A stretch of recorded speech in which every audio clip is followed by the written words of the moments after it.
Chapter 348. Xia Dong pursed her lips and started the car expressionlessly. Fu Wei looked at her ashen face and swallowed his saliva. His dark eyes turned slightly and a big smile appeared on his face. He laughed and said, "Sister, where are we going now?" Xia Dong looked straight ahead and ignored his flattery. She said coldly, "Where do you live? Do you want to take me home?" "No need, sis. I can go back by myself. I've already troubled you enough today," Fu Wei said as he peeked at her expression. Xia Dong pursed her lips and said coldly, "Tell me the address." "Okay," Fu Wei reluctantly said the name of a place. As Xia Dong drove, she called Bailey Han and told him that she had something to do and would be back later. Bailey Han was on the way back to the old mansion. Knowing that she was with Fu Wei, he asked, "Where are you?" "I'll come over and find you." "No need. I'll send a way home and be back soon." "Okay then. Be careful on the road." "Okay, got it." Xia Dong ended the call. Fu Wei smiled slyly. "Sis, it's brother-in-law, right? Brother-in-law is so good to you." She glanced at him and smiled. Her tone softened. "Ah Wei, from tomorrow onwards, work hard. Mom and Dad are old. Don't make them worry, okay?" Fu Wei was slightly startled. He turned his head away as if he was avoiding something. He looked out of the window at the hurried pedestrians on the street and remained silent. The smile on Xia Dong's face faded.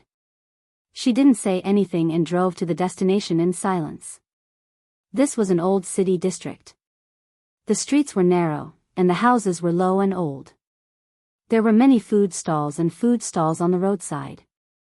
Many young men with tattoos on their bodies were sitting at the stalls on the roadside, drinking and playing finger-guessing games with their companions. Their shouts and curses were intertwined together. The BMW stopped by the roadside and attracted the attention of many delinquents with dyed hair. Xia Dong didn't seem to notice their strange looks.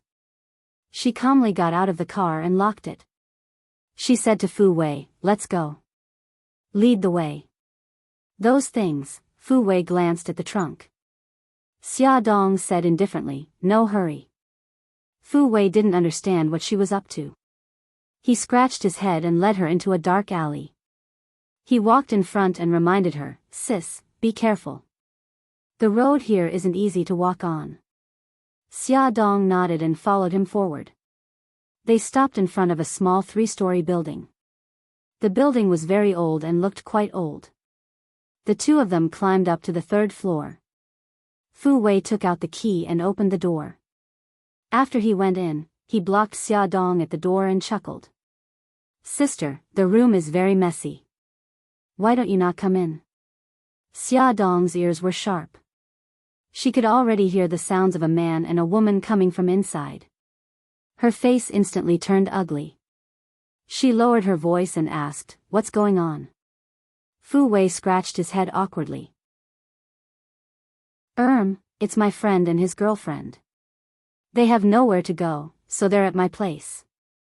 Xia Dong was so angry that she almost vomited blood. She couldn't imagine what he was thinking about when he was at the age where he was curious about women. Her face was cold. She poked his forehead with her finger and gritted her teeth. "Did you play with women?"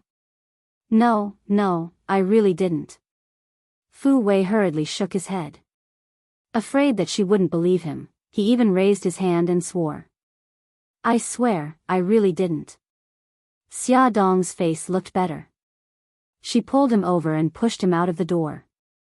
She held the door with her right hand and deliberately slammed the door with a loud bang. Fu Wei hurriedly pulled her back. Sis, what are you doing?" Xia Dong said indifferently, to remind them that someone is coming. She lifted her chin. "You, turn around." He looked pitiful. "Why don't we wait a little longer?" Xia Dong glared at him and said sternly, "Turn around." He hurriedly turned around and heard her footsteps as she walked into the room. It was a standalone bedroom with a bathroom. It was less than 10 square meters. Clothes and pants were strewn all over the floor. The shabby sofa was filled with junk. Most importantly, there were two people lying on the double bed, a man and a woman. Both of them were wrapped in blankets. They poked their heads out and stared at Xiaodong. Obviously, they had heard the conversation between Xiaodong and her brother at the door. The man said uncomfortably, "Sis, don't be angry. We'll leave immediately." Xiaodong said indifferently, "You don't have to leave. Wrap yourself in blankets and don't come out." "Ah Wei, come in." Fu Wei hurriedly ran in and stood behind Xiaodong. He winked at the couple on the bed with a gloomy face. Xiaodong said expressionlessly, "Ah Wei, pack up your valuables and come with me." Fu Wei, who was making eye contact with his buddy on the bed, was stunned when he heard this. "Ah. Where are we going with you?" "Moving." Xiaodong said indifferently. She raised her hand and looked at her watch. "I'll give you 5 minutes. Hurry up. I'll wait for you at the door." I'm not moving." Although his little house was not in good condition, it was in a good location. There were places to eat, drink, and play when he went out. "Stop talking nonsense. You don't have the right to say no." Xiaodong stared at him coldly. "You still have 4.5 minutes." Fu Wei was scolded by her in front of his friends. He felt embarrassed and said unhappily, "I don't want you to care." "I'm not moving." Xiaodong nodded. "Okay, then you can stay here. You don't have to go to work tomorrow. Let the people at the casino chop off your hands." After she finished speaking, she walked out without looking at him. Fu Wei hurriedly grabbed her arm and squeezed out a smile. Sis, don't be rash. I'm just joking. Wait for me.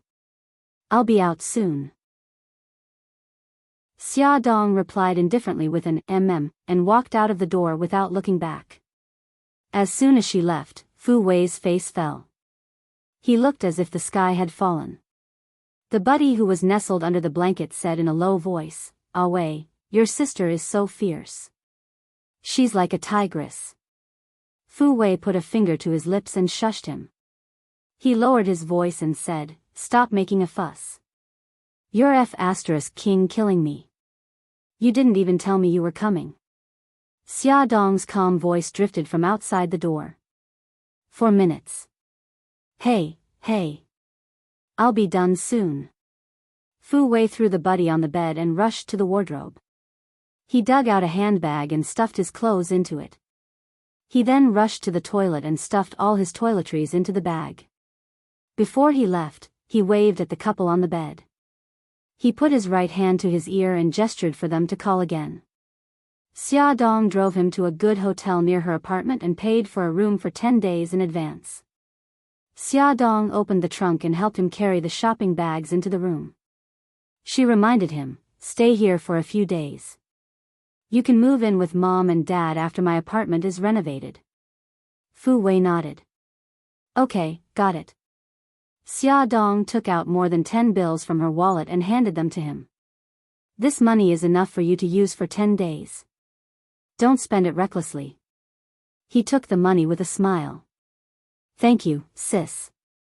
I'm leaving. Rest early. Don't be late for tomorrow's report." I know. I won't be late." He waved at her cheerfully. "Take care, sis. Be careful on the road." After Xiaodong went downstairs, she was not in a hurry to leave. She sat in the car and waited for more than 10 minutes. From afar, she saw the lights in Fu Wei's room go out. 2 minutes later, he walked out of the hotel casually, wearing a pair of ripped jeans and a black skull-shaped t-shirt. He put his hands in his trouser pockets. She sneered. She knew that he would not be so honest. Fu Wei was happy that he had finally gotten rid of his nagging tigress sister. He whistled and swaggered down the street, planning to meet up with his friends at the bar. Oh right, he had to get a new SIM card. He touched the phone in his trouser pocket that did not have a SIM card.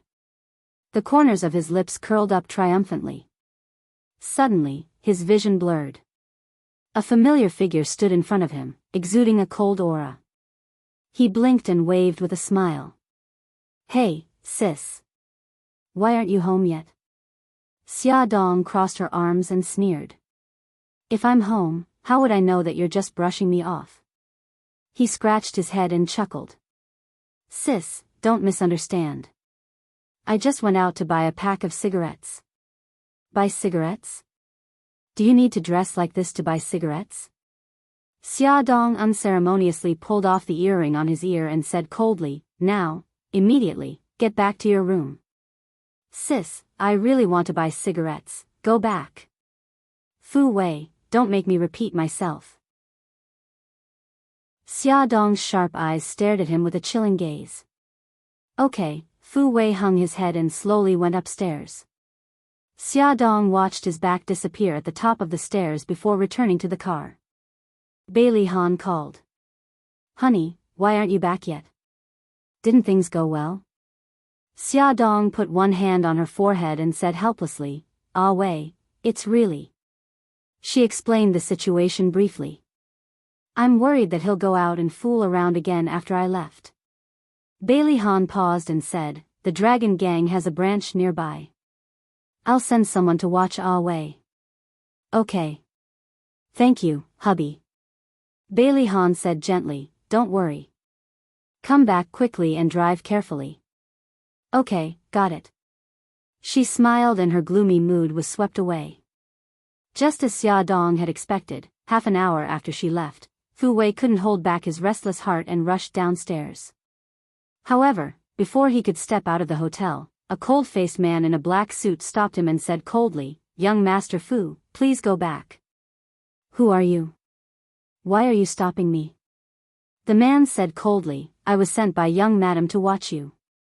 "Young Master Fu, you can go back to your room." F***CK, what is this? Fu Wei grabbed his hair in frustration and went upstairs helplessly. It seemed that his plan to have fun tonight was ruined. Ad Hongcha 866. Chapter 349.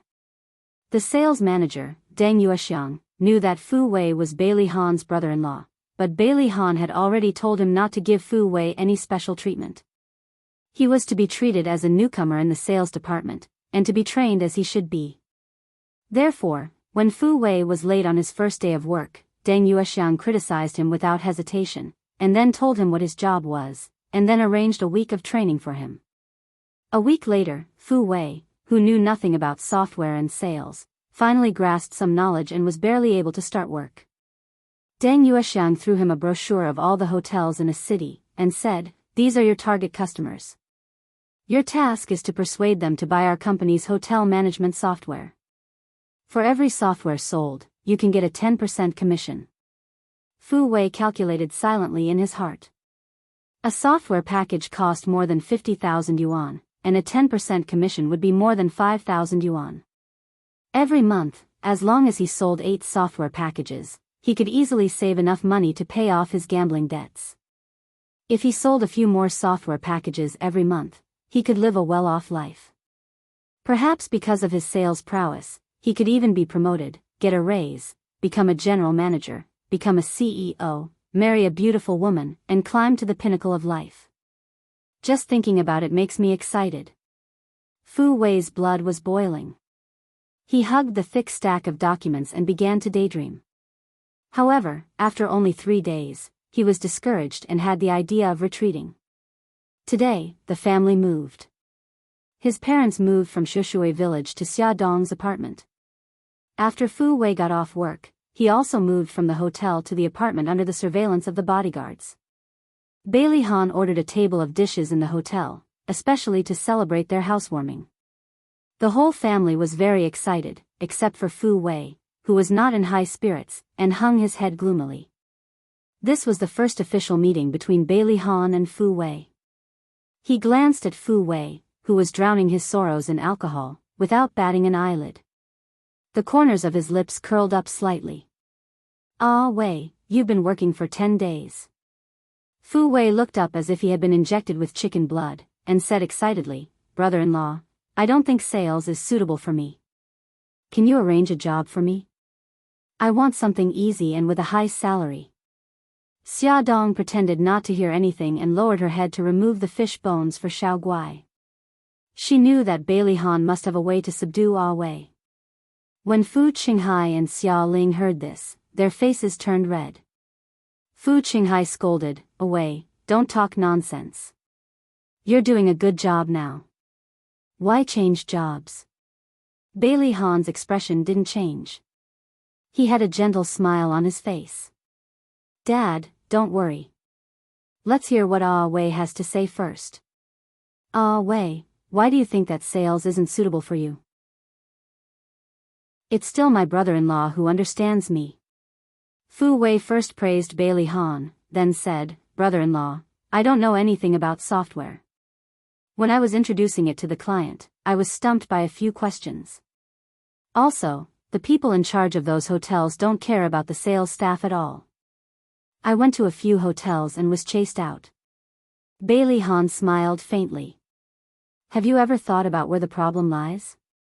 Fu Wei said nonchalantly, "Those people are snobs. They look down on the sales staff.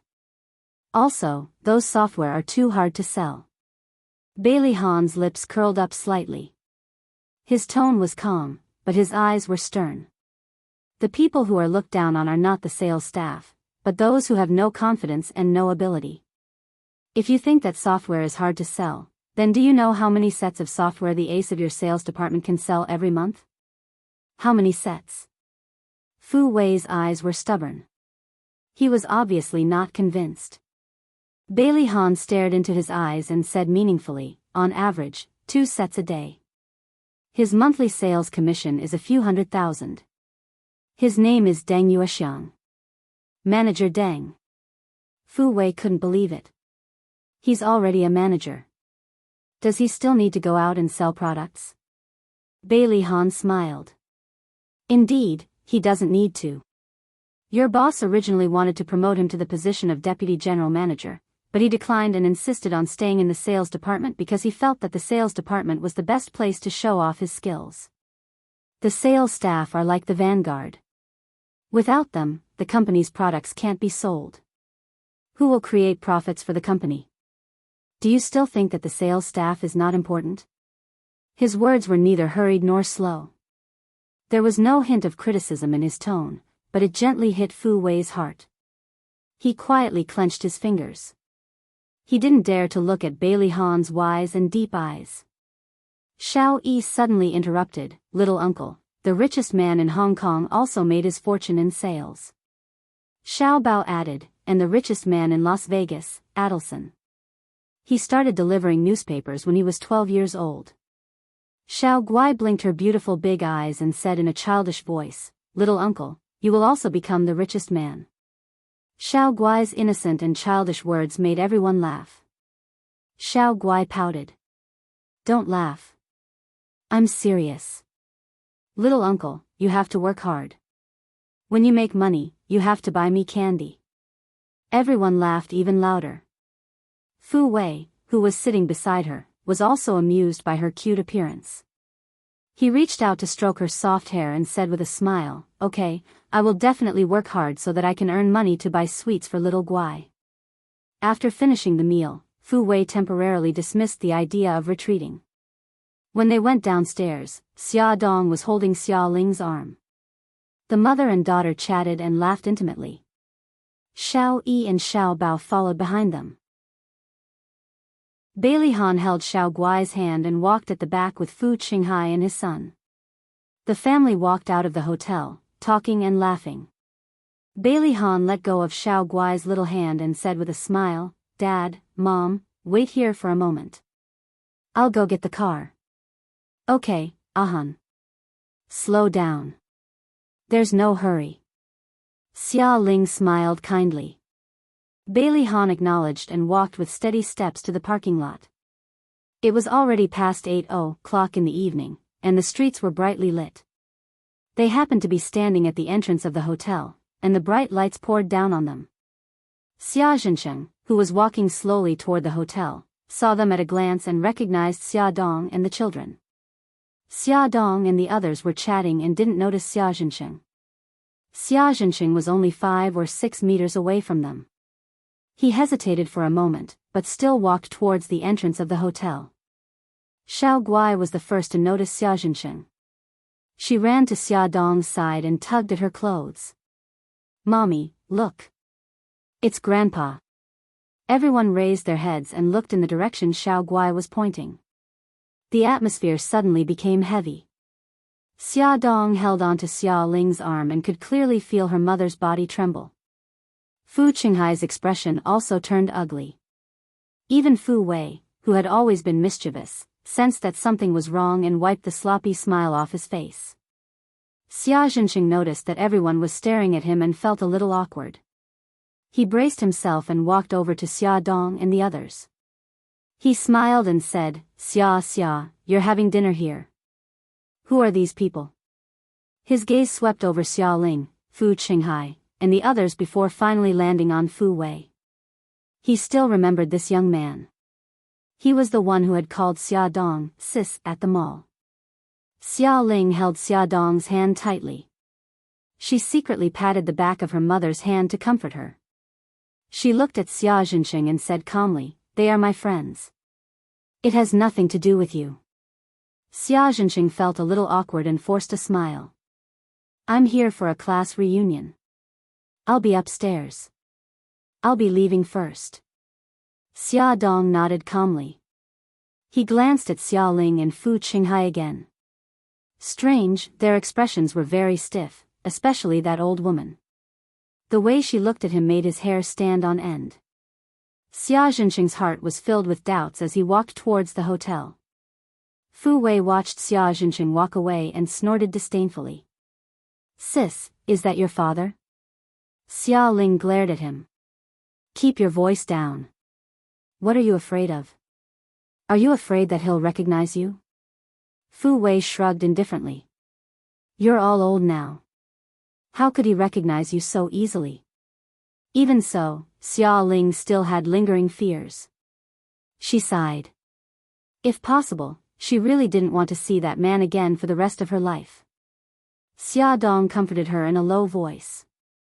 Just then, Bailey Han drove the car over. The family pretended that nothing had happened and got into the car to go home. As for Xia Zhensheng, he sat in the middle of a group of old classmates and listened to everyone flattering and teasing each other. He was still puzzled. That old woman Xia Dong was holding on to, that old woman and the man behind them seemed familiar, but he couldn't remember where he had seen them before. The former class monitor was now the boss of a private enterprise. Seeing that Xia Zhensheng was silent, he patted him on the shoulder and smiled. "Zhensheng, we're old classmates. We haven't seen each other for decades. Why are you just sitting there without saying anything?" Someone teased, "Zhensheng, don't tell me you're thinking about your wife." Everyone burst into laughter. Xia Zhensheng smiled awkwardly. "Don't talk nonsense. We're not talking nonsense. Your wife is a famous person in a city. She's the Iron Lady of the business world. Not only is she capable, she's also beautiful. You're really lucky to be able to marry her." Xia Zhensheng pursed his lips and didn't reply. The class monitor gossiped. "I'm curious. What does Su Murong see in you? She clearly knows that you have a wife, but she's still following you wholeheartedly. Speaking of which, you even let Xia Ling down back then." Xia Zhensheng's expression became uglier and uglier. His hands clenched into fists. The class monitor sitting beside him was the first to notice his abnormality. He quickly said, "Let's not talk about this anymore. Let's go sing." The others knew that they had stirred up trouble and quickly agreed. "Okay," Xia Zhensheng stood up and said in a low voice, "You guys go ahead. I still have something to do. I'll go back first. Zhensheng, we haven't gathered for a long time. Let's go together, okay? You sang well back then and charmed many female classmates. I wonder how your voice is now. Let us see." Add Shinwu 799. Chapter 350. Immediately, a female classmate expressed, "That's right, Jinsheng. We girls like to hear you sing. Let's go together. Don't disappoint us." Xia Jinsheng ignored everyone's urging and shook his head. "I really can't. My wife ordered me to be home before 10 p.m. every night. Next time, it's my treat." All right, let's not stop him. It's our fault for causing a conflict between husband and wife. Jinsheng, you have to remember what you said just now. Next time, you'll be the host. The class monitor patted his shoulder. Xia Jinsheng smiled. "Okay, I'll remember. You guys have fun." He waved his hand and walked out of the private room. He closed the door but didn't rush to leave. Instead, he let out a long sigh. In the private room, the class monitor complained to the classmate with the big mouth, "Big head, look at you. Of all things to bring up, you had to bring up Xia Ling. He must be feeling bad right now." "I didn't do it on purpose." Xia Jinsheng left the hotel and drove home. His mind was filled with Big Head's words, "You let Xia Ling down." This sentence was like a curse, lingering in his mind and driving him crazy. When he got home, the whole villa was dark except for the lights in the living room. He leaned on the sofa dejectedly and called the servant. "Madam isn't back yet?" The servant replied, "Madam went to a villa in the suburbs for a few days and hasn't been home recently. Before she left, she asked you to take good care of Mississippi." Su Xingchen was still in the hospital and his temper was getting weirder. Other than Su Murong, he didn't have a good attitude towards anyone. Xia Jinsheng had a headache just thinking about his daughter. He waved his hand tiredly and signaled the servant to leave. In the empty room, there wasn't a trace of life. It was terrifyingly cold. He took a bottle of whiskey from the wine rack, took a wine glass and twisted it into the bedroom. It wasn't his and Su Murong's bedroom. It was his private room. They had been separated for a long time. Ever since Su Xingchen found out that he had hidden the photos of Xia Ling and her mother in a compartment of his desk 6 years ago, he no longer dared to place the photos in his study. Instead, he hid them in his bedroom. From the closet, he found the photo that he had treasured for many years and held it tightly to his chest. He poured a full glass of wine and drank it in one gulp. The bitter and spicy taste stimulated his taste buds and his nasal cavity. Tears welled up in his eyes. The wife and daughter in the photo were smiling peacefully. At that time, they were so happy. If Su Murong had not appeared, they would have continued to be happy. Xia Jinsheng burst into laughter as tears rolled down his cheeks. He pounded his chest with his left hand and repeatedly said, "I'm sorry." He would never forget the fire 20 years ago. That fire had not only burned Xia Ling to death, it had also destroyed his entire heart. I don't know how many glasses of wine. Xia Jinsheng is completely drunk. He holds the photo and cries loudly. For decades, he has been suppressing his feelings. Now, he finally vents them out and can't stop. He was so drunk that the next morning, he missed his alarm and his morning classes. He slept until noon and woke up with a splitting headache from the hangover. The bed was a mess and there were vomit marks on the floor. The air was filled with the stench of alcohol and filth. He almost couldn't help but vomit again. He quickly opened the window to let in some fresh air. Before calling the servants to clean up the room, Xia Jinsheng found the photos of Xia Ling and her mother on the bed. He planned to hide the photos, but he reluctantly looked at their faces and then put the photos in the bottom drawer of the cabinet. Just as he stood up and was about to ask the servants to clean up the room, a pair of eyes suddenly flashed in his mind. It was a pair of eyes filled with hatred. It was the gaze she had given him when he had divorced Xia Ling. Xia Ling had knelt in front of him and begged him, but he had left without hesitation. Her eyes, which were filled with resentment, gradually overlapped with the eyes of the old woman she saw last night. His body suddenly froze. His face was pale and his heart was thumping. He looked like he was in a daze. He muttered to himself, "No, that's impossible. She was clearly burned to death. No, her body was not found in the fire. If it wasn't her, why was Xia so close to her? Who is that man? He looks so familiar. I must have seen him somewhere. What's going on? What's going on? Is she really not dead? Xia Zhenqing was almost driven crazy by the thoughts in his mind. He hit his head with both hands and squatted on the floor. One moment he laughed, the next he cried. The servants who came upstairs to clean were shocked to see him like this. They quickly ran up to help him. Sir, what's wrong? Are you okay? Tell me, is she dead or not? Xia Zhenqing suddenly grabbed the servant's arm. His eyes were emitting a fierce light. His expression was fierce and scary. Sir, wake up. The servant was so scared that her face was pale. She screamed, someone, come quickly. Sir has gone crazy. Xia Zhenqing was stimulated by her screams. His mind gradually cleared up. He pushed her away and ran into the bathroom. He closed the door tightly and splashed his face and head with cold water. Sir, are you okay? The butler heard the commotion and rushed over.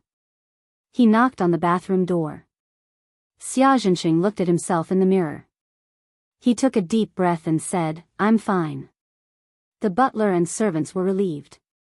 Xia Zhenqing finished washing up and wiped his face. He came out of the bathroom and said in a low voice, I just had a nightmare. Nothing happened. Okay, we understand. The others nodded quickly. He nodded in satisfaction. Clean up the room.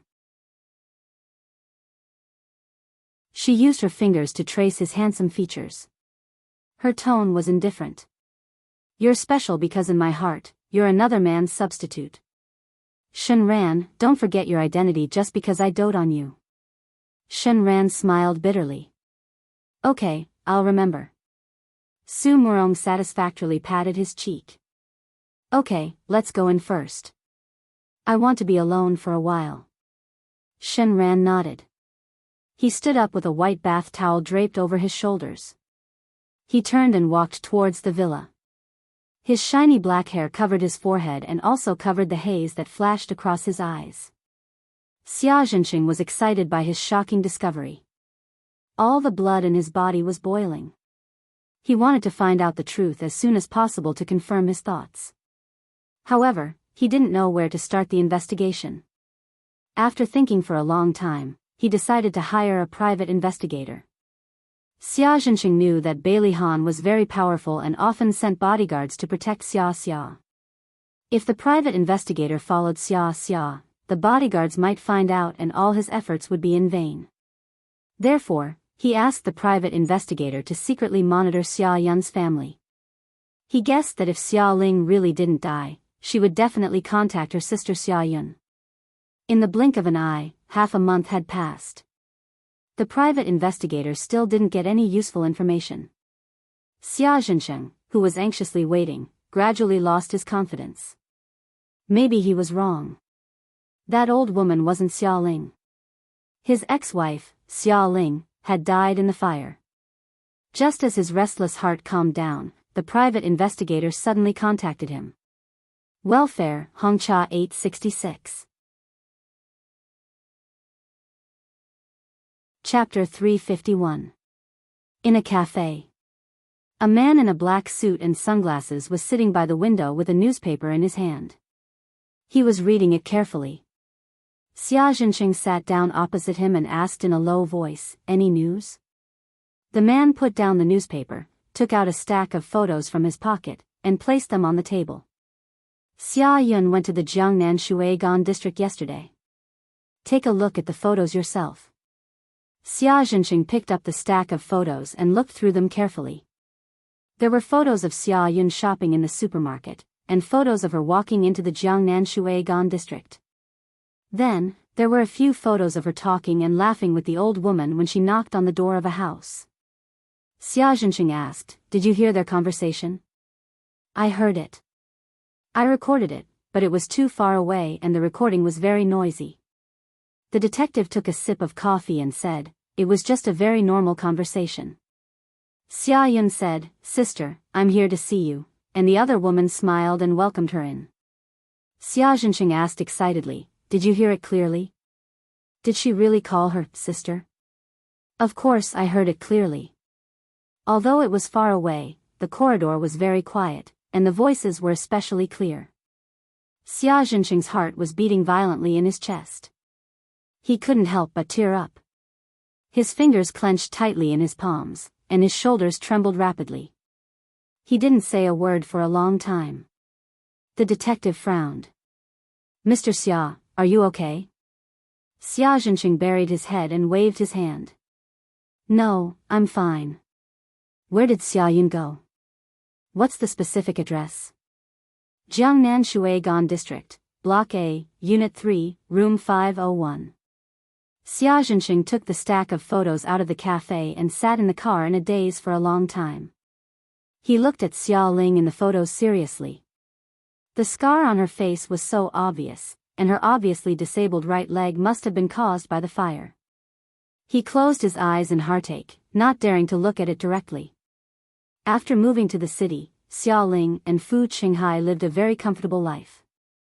Although they were not used to it at first, Xia Dong came to visit them every day, took them to the park for a walk, and let them learn to dance or sing with the old aunties in the park to pass the time.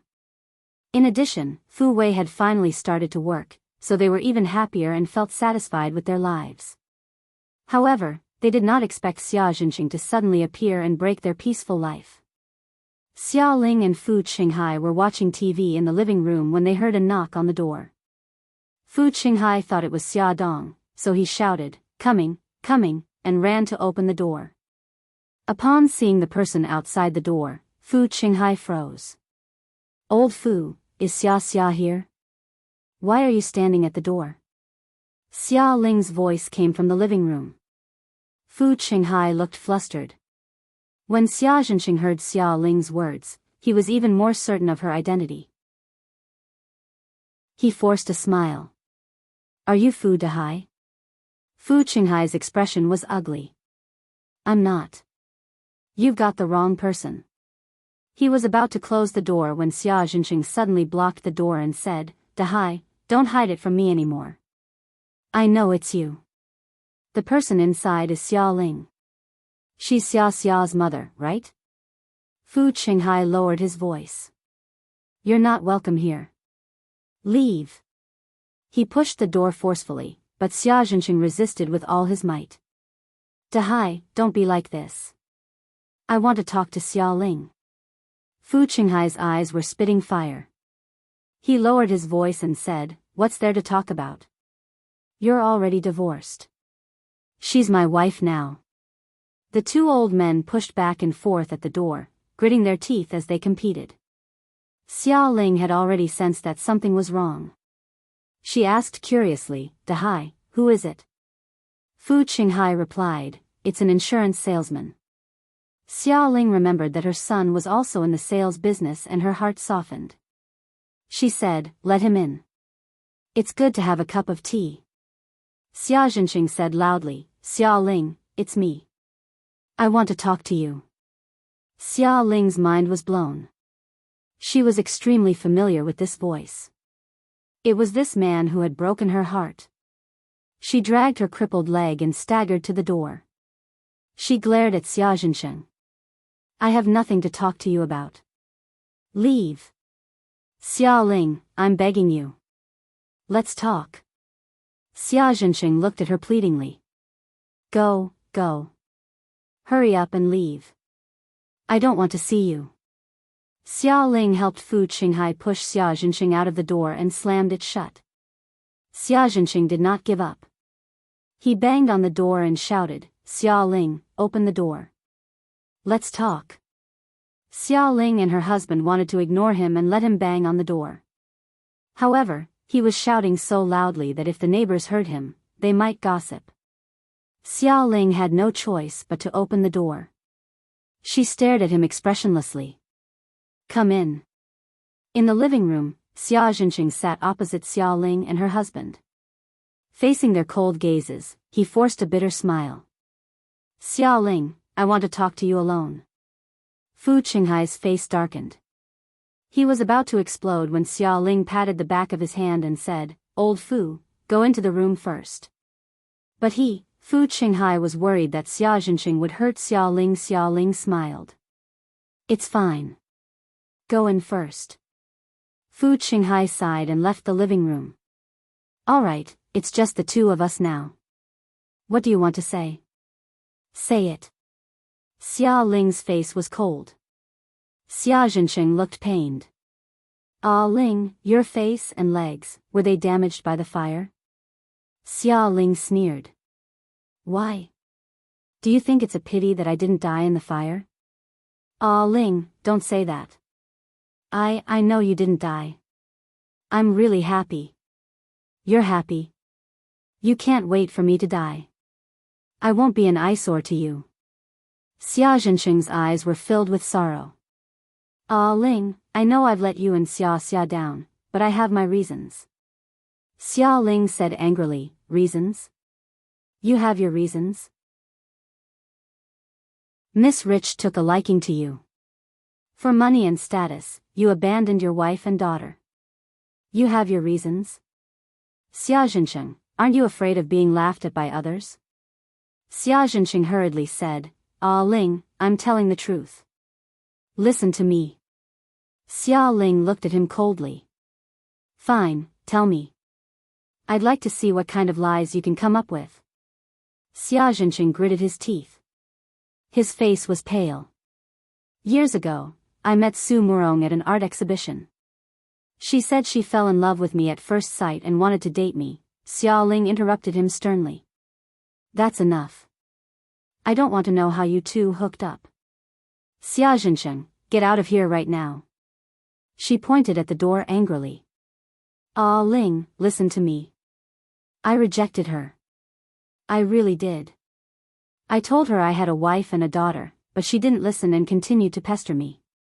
Once, I was eating with my colleagues at a restaurant. She was drunk and pestered me to send her home. I saw that it was dangerous for a woman to be drunk outside, so I kindly sent her home. Later, her servant poured me a glass of water.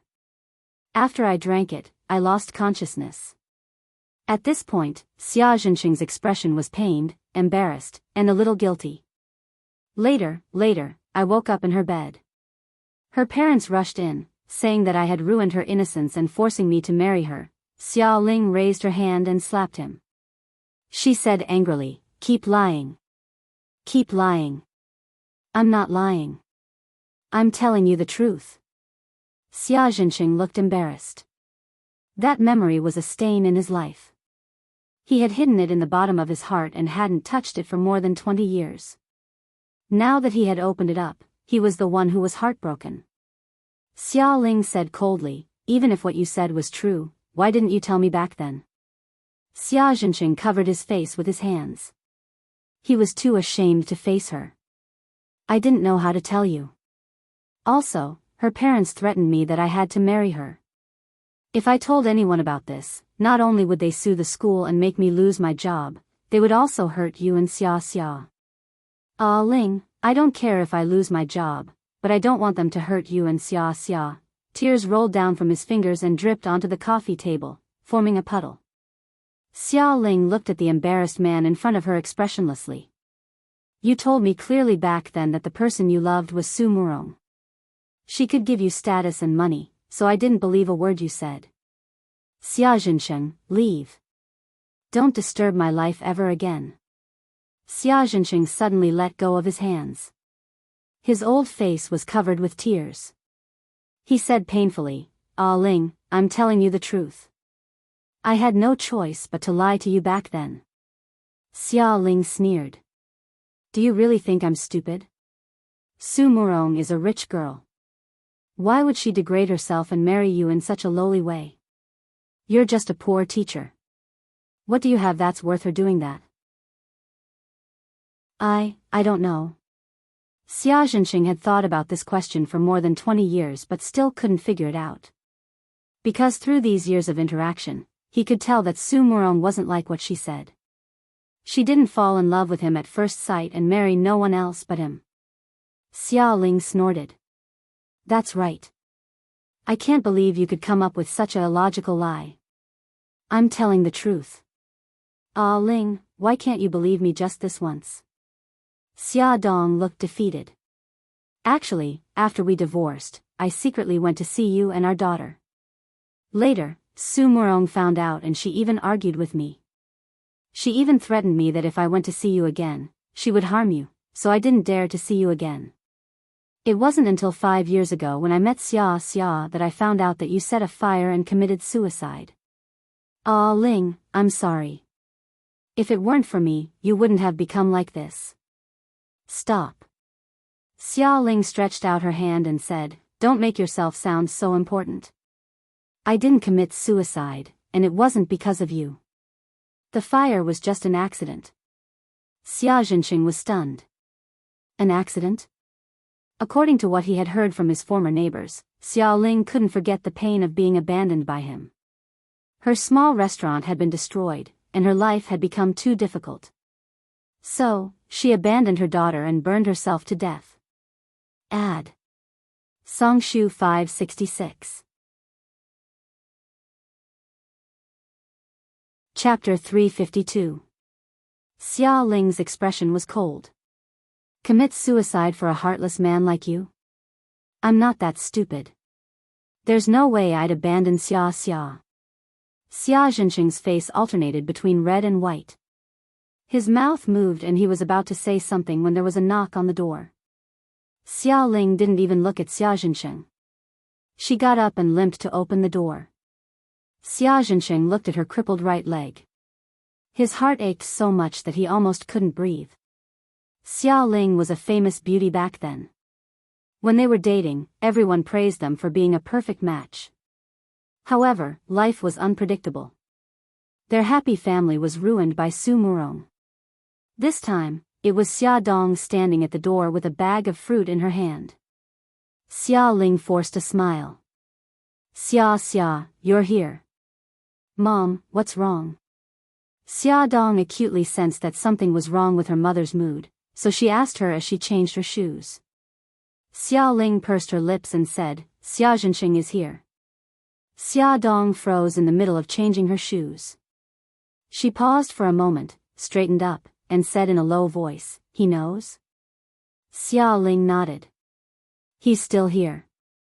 If you don't want to see him, you should avoid him for now. Xia Dong didn't look too good. It's fine. I'm not the one in the wrong anyway. She had already planned to let go of the grudge and improve her relationship with Xia Zhenxing.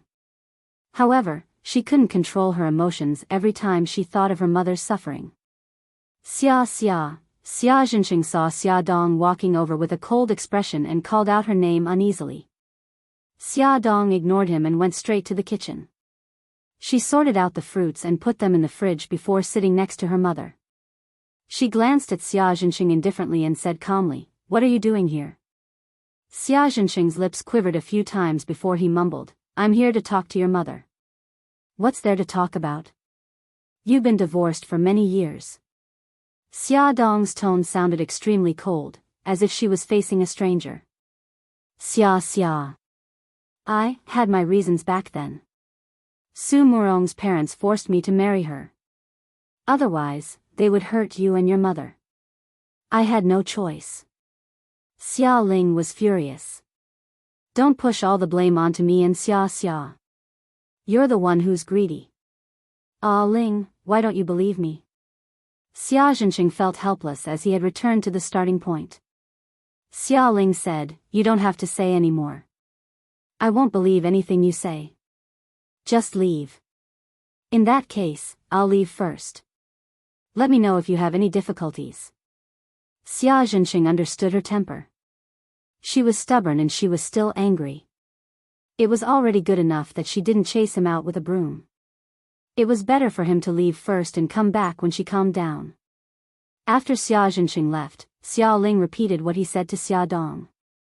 After Xia Dong heard it, her first reaction was the same as Xia Ling's. She thought that Xia Zhenxing was lying. However, after she thought about it logically, she felt that there was something suspicious. Mom, Xia Zhenxing said that after you divorced, he came to visit us. Su Murong found out about it and threatened to harm us if he ever came to visit us again. After that, your little restaurant was smashed. After that, you had an accident.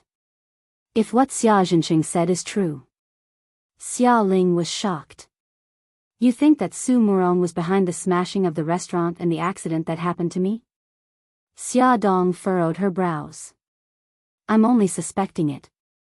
Of course, the prerequisite is that Xia Jinqing is telling the truth. Xia Ling couldn't believe it as she shook her head. That's impossible.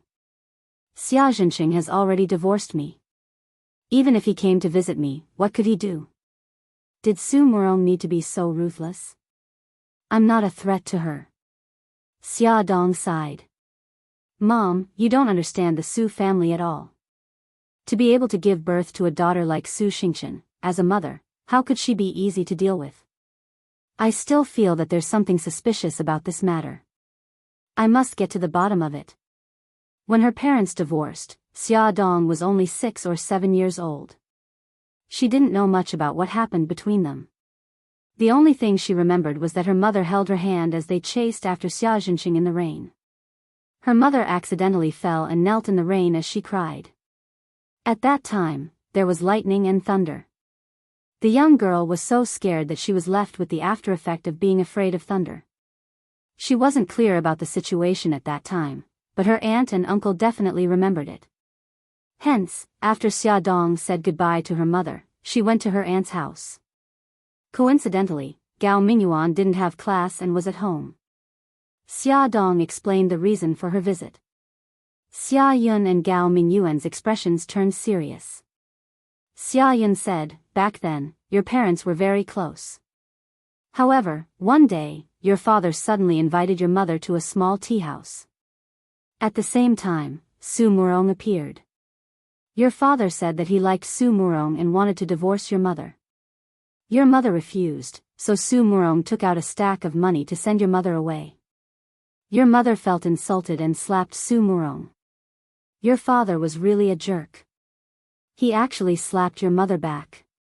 She was furious. She gritted her teeth and said, at that time, your mother wanted to get your father back. She even put down her pride and knelt down to beg him.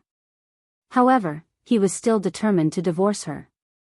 Your mother was heartbroken by him and had no choice but to divorce him. That's basically what happened back then. I think Xia Jinqing was very willing to marry Su Murong. It didn't seem like he was forced at all. Speaking of that man, Xia Yun's face was full of disgust. Gao Mingyuan frowned and thought for a moment. He said, actually, there's one more thing that I haven't mentioned to anyone. Xia Yun was stunned. Is it about Xia Jinqing? Gao Mingyuan said seriously, you can say that. Wife, do you still remember that I was there when Big Sister's restaurant was smashed? Xia Yun nodded. I remember. Don't keep me in suspense. Hurry up and tell me. That day, a group of gangsters inexplicably rushed in and smashed Big Sister's restaurant without saying anything. After smashing it, they ran away. At that time, I wanted to chase after them and send them to the police station. In the end, I chased them to a street and found that the leader of the gangsters took a stack of money from a woman. It seemed that the woman had bribed them. Xia Dong asked nervously, who is that woman? I only saw her side profile. She quickly got into a car and ran away. I can't confirm her identity, but I suspect that it's Su Murong. Xia Yun's expression changed. She said anxiously, why didn't you say such an important thing at that time? Gao Mingyuan smiled bitterly. When I called the police, I mentioned it to the police station. They said that they would investigate, but in the end, the investigation was left unsettled. As for that woman's identity, I only guessed. I didn't have any evidence, so I didn't mention it to you. Xia Dong frowned. If Su Murong really ordered people to smash the restaurant, then the fire could also be man-made. Xia Yun said angrily, if the fire was also caused by Su Murong, we can't let her go. We must let her be punished by the law. After all, the fire happened so many years ago. It was not easy to investigate clearly. Fortunately, with the help of Bailey Han, they were able to get the details of the incident from the police station. They also asked the bureau chief to send the most powerful criminal police to investigate this matter. Su family. Su Xingchen was discharged from the hospital. After nearly a year of plastic surgery, Su Xingchen's face looked a lot better. It was not as scary as before, but it would never be able to return to her previous appearance. She was now full of inferiority towards her face. Even at home, she wore a mask and hat, only revealing her eyes.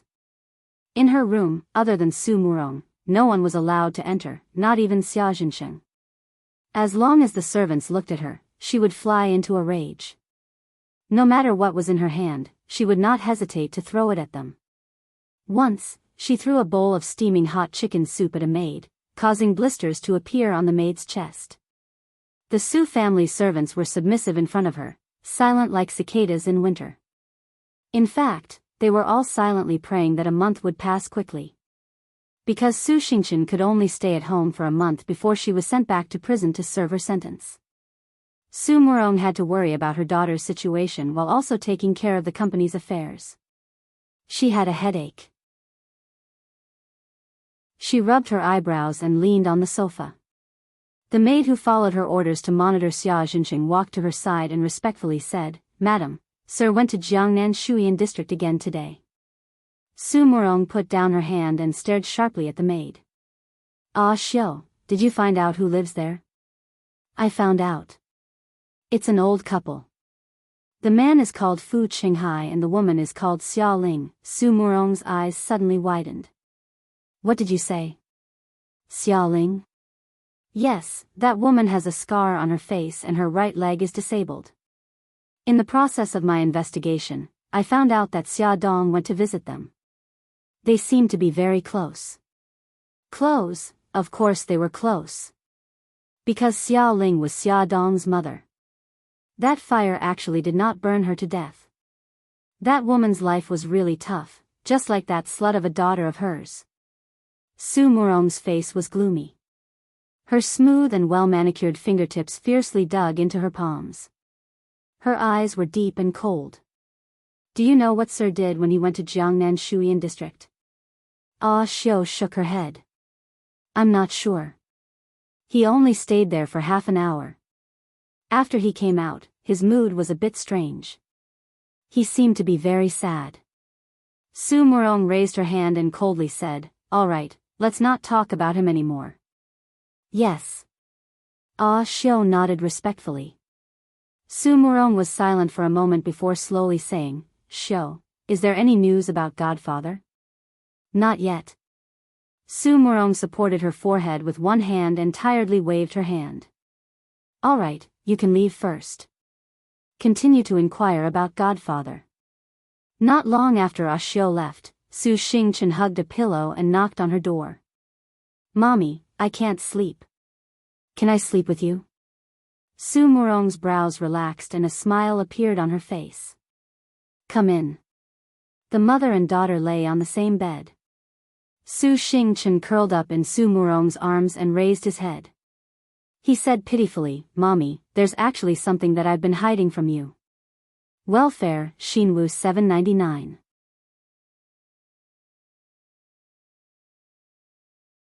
Chapter 353. Su Murong gently stroked her hair and said softly, "What's the matter?" Su Xingchen hugged her waist and said softly, "When I was in junior high school, I met a very, very good uncle. In the end, he took me as his goddaughter. I think he treats me better than Daddy. No matter what I want, he will help me get it. No matter what trouble I get into, he will help me settle it." Su Murong knew that she was talking about her godfather, Shangguan Ao. Her heart ached and she hugged her tightly. Half a year ago, Godfather suddenly said that he was going abroad and said that he would contact me. But until now, he hasn't contacted me and I can't contact him. Mommy, do you think Godfather doesn't want me because I've become ugly? Su Xingchen, who was as irritable as a fire-breathing dragon in front of the servants, was now like a little lamb. Her big, watery eyes stared pitifully at Su Murong. Su Murong's nose turned sour and she almost couldn't hold back her tears. She bit her lip and forced a smile. "No, Xingchen, your godfather won't abandon you. Godfather gave me a special phone before. He said that as long as I use that phone, I can contact him no matter when or where. But now, I can't reach him even with the special phone. If it's not that he doesn't want me, then something must have happened. Su Xingqian's eyes were filled with panic. Mommy, will Godfather be okay? Su Murong didn't know how to answer her. Ever since that night when she and her godfather made love, her feelings for him showed signs of rekindling. She couldn't help but want to find him. But after a long time, she still couldn't find his whereabouts. In fact, Su Murong had the same worry. Her godfather had met with an accident. Mika Keto had used Xingqian to force her godfather to show himself. After that, her godfather disappeared.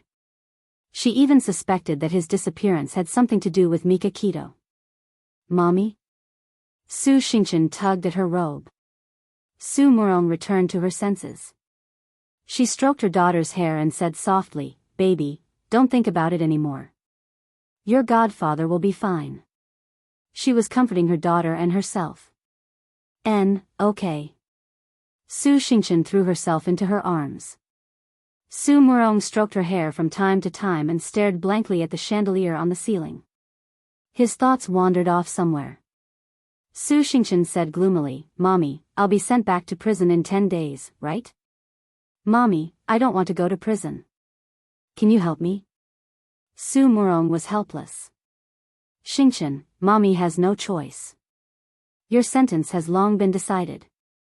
Su Xingqian. I don't want to leave you." Su Murong held her daughter's tear-stained face and said softly, "Xingqian, listen to me. As long as you behave well, Mommy can find someone to shorten your sentence. You just have to endure for 1 or 2 years. Trust me, baby."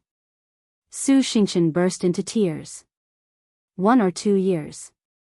She didn't want to stay in prison for even 1 or 2 days. If only her godfather was here.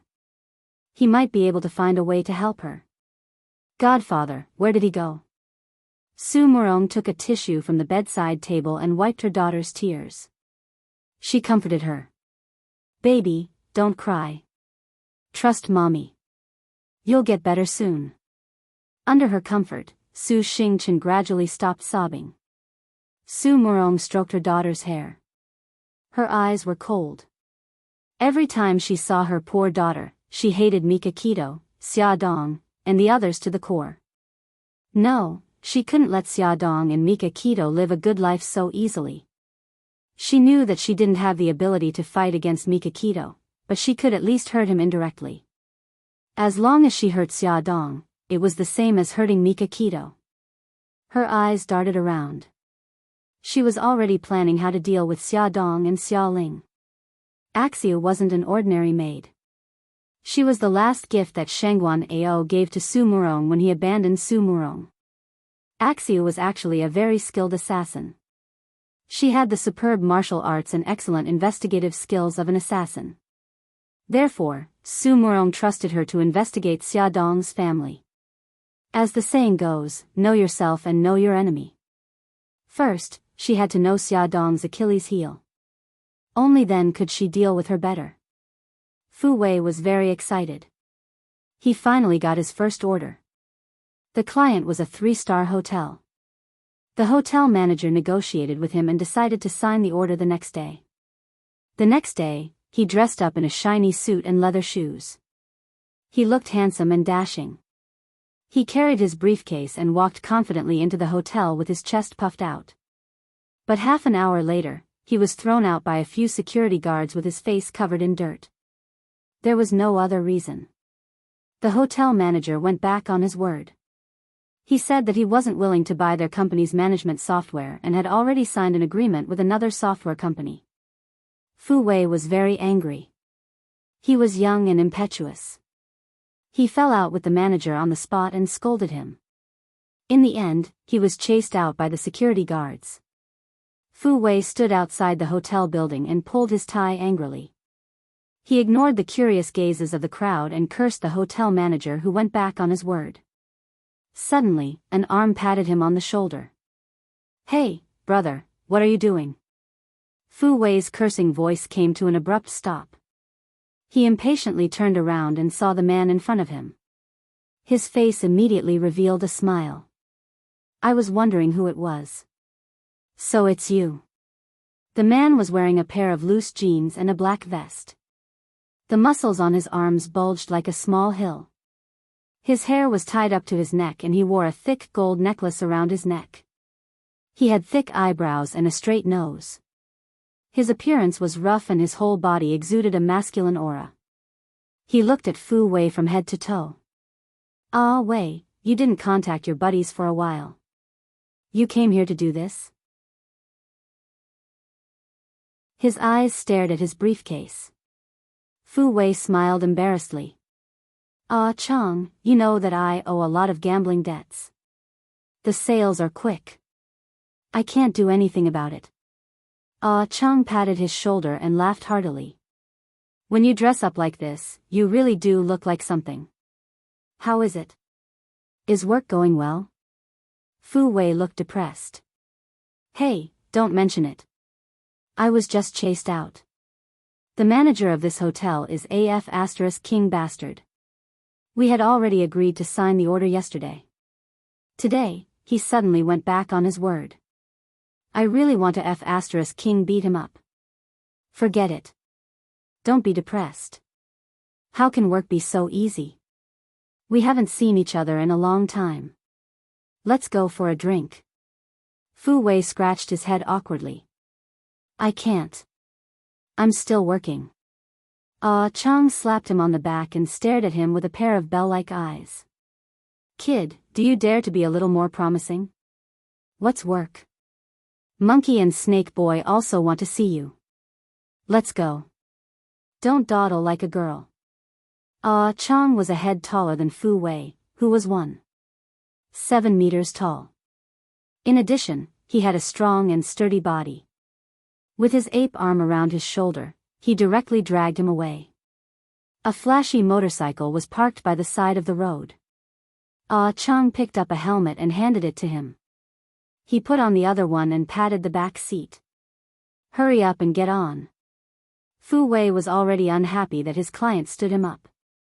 In addition, his buddies were waiting for him. The last bit of hesitation in his heart dissipated. He got on the motorcycle and threw his work to the back of his mind. Fu Wei saw Monkey and Snake Boy in Chang's rented apartment. Monkey was a very thin young man. He wore loose clothes on his body as if a gust of wind could blow him away. Although he looked like this, among these people, he was the most ruthless. When he fought, he did not show any mercy. He had once stabbed someone to death with a knife. Snake Boy had dyed his hair in all kinds of colors and had shiny earrings on his ears. With a cigarette in his mouth, he punched Fu Wei's chest and said in a hooligan manner, "You're really something, you brat. You abandoned us brothers and went to be a white-collar worker." Fu Wei chuckled. I had no other choice. At worst, I'll pay for tonight's expenses.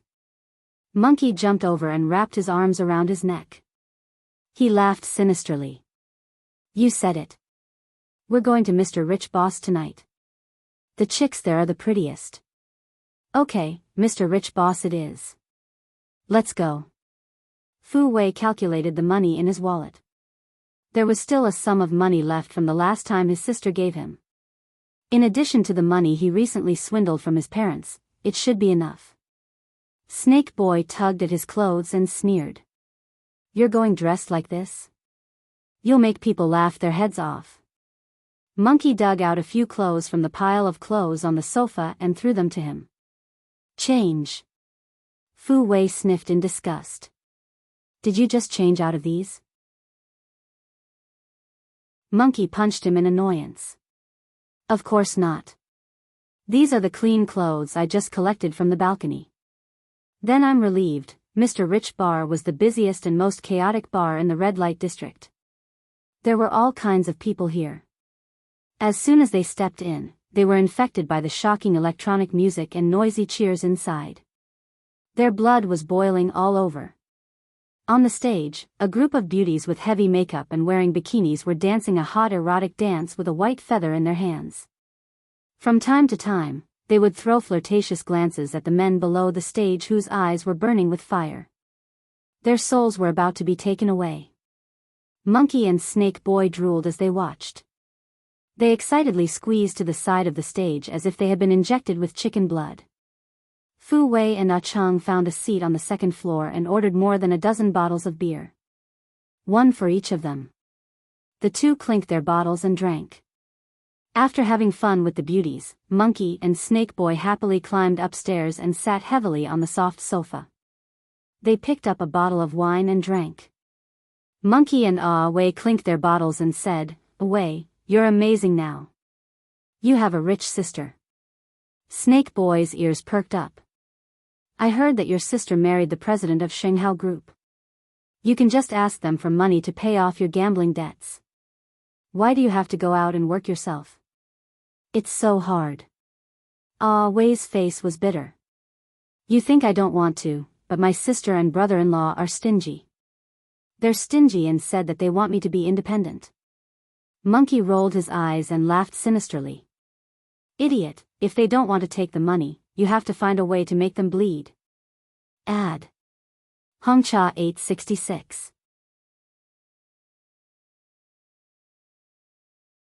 Chapter 354. Monkey was the one with the most ideas among them. To put it bluntly, he was full of tricks. Fu Wei's interest was piqued. "Monkey, what idea do you have?" Monkey crossed his arms and raised his eyebrows. "Kidnapping." Fu Wei was stunned. "Kidnapping my sister? That's not a good idea, is it?" "You're stupid." Monkey slapped him on the head. "Your sister lives in the villa and has so many people protecting her. How can we kidnap her?" "Then who are we kidnapping?" "It can't be kidnapping my parents, right?" Fu Wei touched his head that was hurting from the slap and asked in bewilderment. Snake Boy slapped the table and laughed. "Ah Wei, I've already guessed what monkey means. You still don't understand. You're really stupid." Ah Chang also laughed, as if he had already understood Monkey's spirit. Fu Wei looked at the three of them laughing together and suddenly thought of something. You guys aren't talking about kidnapping me, right?" Monkey patted him on the shoulder in relief. "You finally understand. We will make it look like a kidnapping and get your parents to fork out a large sum of money. If your parents can't fork out the money, they will definitely ask your sister for help. This way, won't the money be in your hands?" Fu Wei hurriedly shook his head. No, this isn't good." Monkey was surprised. "Why?" "The three of us are only helping you to pretend to be kidnapping. We won't hurt you or your family. We just want a ransom." Fu Wei still shook his head. He couldn't tell why, but he just felt that it wasn't right. Although he often lied to his parents and asked them for money, he still couldn't do something like pretending to be kidnapping. Ah Chang advised him, "Ah Wei, think about it carefully. Didn't you say that work wasn't going well? This is a good way to easily raise money." "No, I'll think of another way. If it doesn't work, I'll continue to work hard." Fu Wei picked up the beer and took a big gulp, still not relenting. Monkey rolled his eyes and smiled. "Forget it, Ah Chang. Don't try to persuade him anymore. Otherwise, he might think that we have some ideas." Snake Boy punched him in annoyance. "Monkey, what nonsense are you talking about? We're all thinking for Ah Wei. What ideas can we have?" "Snake Boy, don't King touch me." Monkey was indignant and wanted to punch back at Snake Boy. Fu Wei hurriedly stopped them. "Stop fighting. I know you are doing this for my own good. Good brothers, don't hurt our friendship. Come, let's drink. Stop fooling around." Ah Chang picked up his bottle and clinked it against theirs. Monkey and Snake Boy glared at each other angrily and reluctantly picked up the wine bottle to drink. Fu Wei did not take their words to heart. The next day, he continued to throw himself into the marketing battle. However, the situation was getting more and more serious. The hotels that were interested in buying the software refused to meet with Fu Wei again. He almost broke his legs from running around, facing the supercilious and indifferent eyes of others, but he still didn't get anything. After a month, he didn't sell a set of software and only received a basic salary of a few thousand yuan. Seeing that there were only 2 months left before the deadline with the casino, and the 100,000 yuan was nowhere to be seen, Fu Wei began to panic. At this critical juncture, someone from the casino called him. "Ah, Wei, there are only 2 months left. How's the money coming along?" Fu Wei's tone was not very good. "We agreed that within 3 months, you are not allowed to harass me. What is the meaning of this now?" The other party sneered. "I'm afraid that you will run away. When that time comes, where will I find you?" "Don't worry, I definitely won't run away.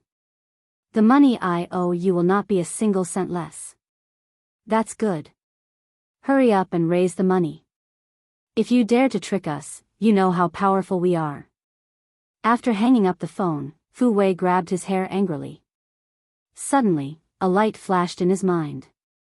Monkey's suggestion of kidnapping came up, but he quickly suppressed it. No, I can't do this. If sister and brother-in-law find out the truth, they will kill me. His phone suddenly rang again. Fu Wei did not even look at the caller ID. He directly put the phone to his ear and said irritably, "Didn't I say that I will definitely pay you back? Stop harassing me." The other party paused and said, "What nonsense are you talking about?" "I'm Monkey." Fu Wei laughed dryly. "Monkey, it's you. I thought it was the gang from the casino. Why are you looking for me? It's the weekend. Aren't you resting? Come out with your brothers for a gathering." Fu Wei said dejectedly, "Forget it, I'm not in the mood." "What's wrong? Were you cooked?" "No, it's just that work is not going well." "All right, you're a man. Don't act like a woman. Isn't it just work that's not going well? Come out and have a few drinks. Forget all your troubles." In the bar, Fu Wei could not help but complain to his brothers. Monkey thought for a while and said, "How about you think about my previous suggestion?" Snake Boy said carelessly, "Monkey, Wei wants to be a good person now. Don't tempt him anymore." Monkey said dejectedly, "I'm being nosy." After a few drinks, Fu Wei's courage was boosted. He slammed the glass on the table. "I'm going all out. I'll do as you say and pretend to kidnap you." The three of them were stunned. Ah Chung patted him on the shoulder. "Ah Wei, have you thought about it?" "I've thought about it. I've had enough of smiling at people every day." Fu Wei was furious when he thought about the anger he had suffered these days. As the saying goes, anger rises from the heart and evil grows from the side. This was the true portrayal of him now. Monkey patted Fu Wei on the shoulder and said, "That's more like a man. Ah Wei, don't worry. We'll definitely help you." Fu Wei's gaze swept across the three of them and nodded gratefully. "Good brothers, I'm relying on you guys. Don't tell anyone about this.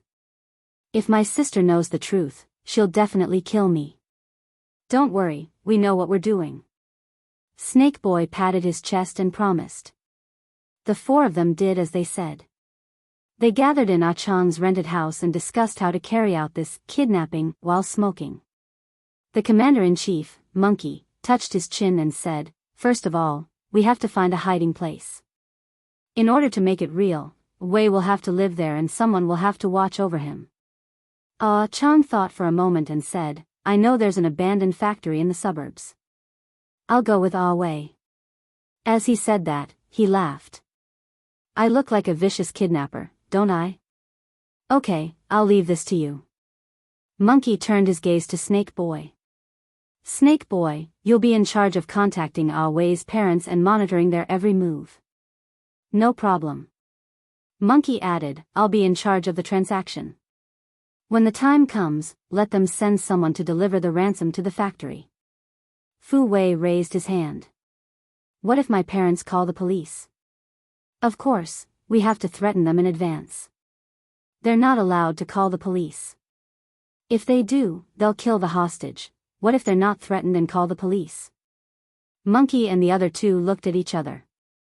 Obviously, the three of them had not considered this problem.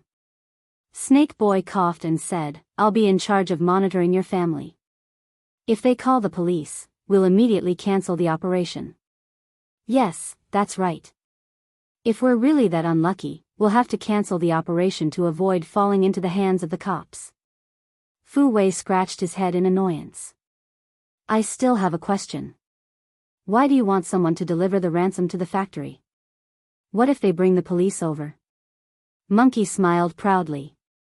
"Even if they bring the police to the factory, they won't be able to catch us because before that, Ah-chan will have already evacuated with you. I'll also hide in the distance and make sure that they've left before going to get the money." Snake Boy said, "I think it's best to get your mother to send the money over." "Why?" "Your mother's legs aren't good. Even if she discovers Monkey's whereabouts, she won't be able to catch up with Monkey." Fu Wei frowned. "That's true. But Monkey, you can't hurt my mother. That's for sure. We're doing this for money. Why would we hurt your mother?" "Okay, then it's settled." The four of them gathered again and discussed some details. Finally, they went back to their respective homes. 2 days later, Fu Wei was kidnapped as expected. That night, he didn't return home at midnight. Xiao Ling called his cell phone, but it was turned off. At first, she thought that he was fooling around with his friends again and didn't take it to heart. When she couldn't contact him the next day, she panicked. At that moment, an unknown number called home.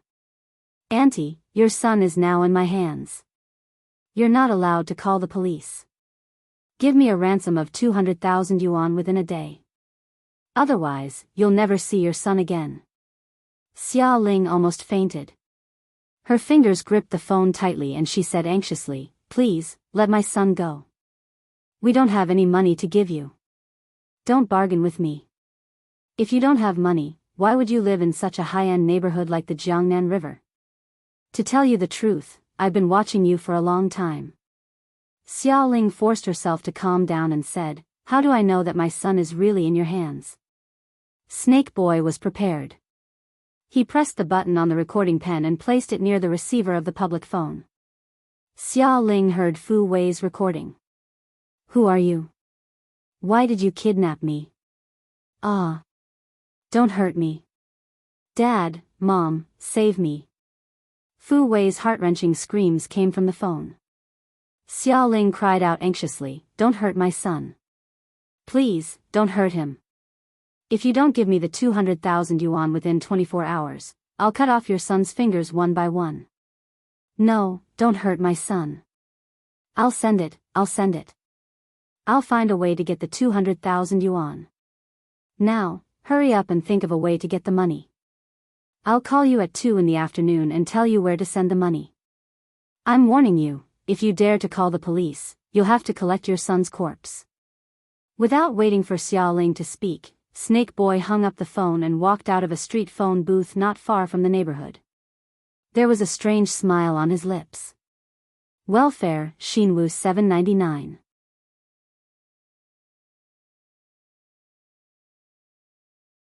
Chapter 355.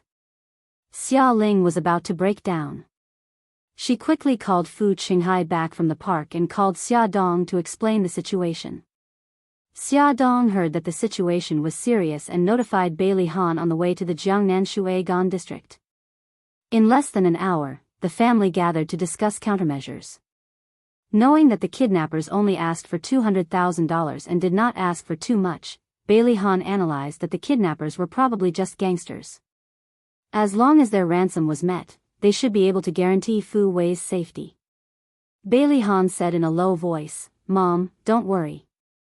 I'll get someone to withdraw $200,000 from the bank right now." Even so, Xiao Ling was still very worried. Firstly, she was worried about Fu Wei's safety.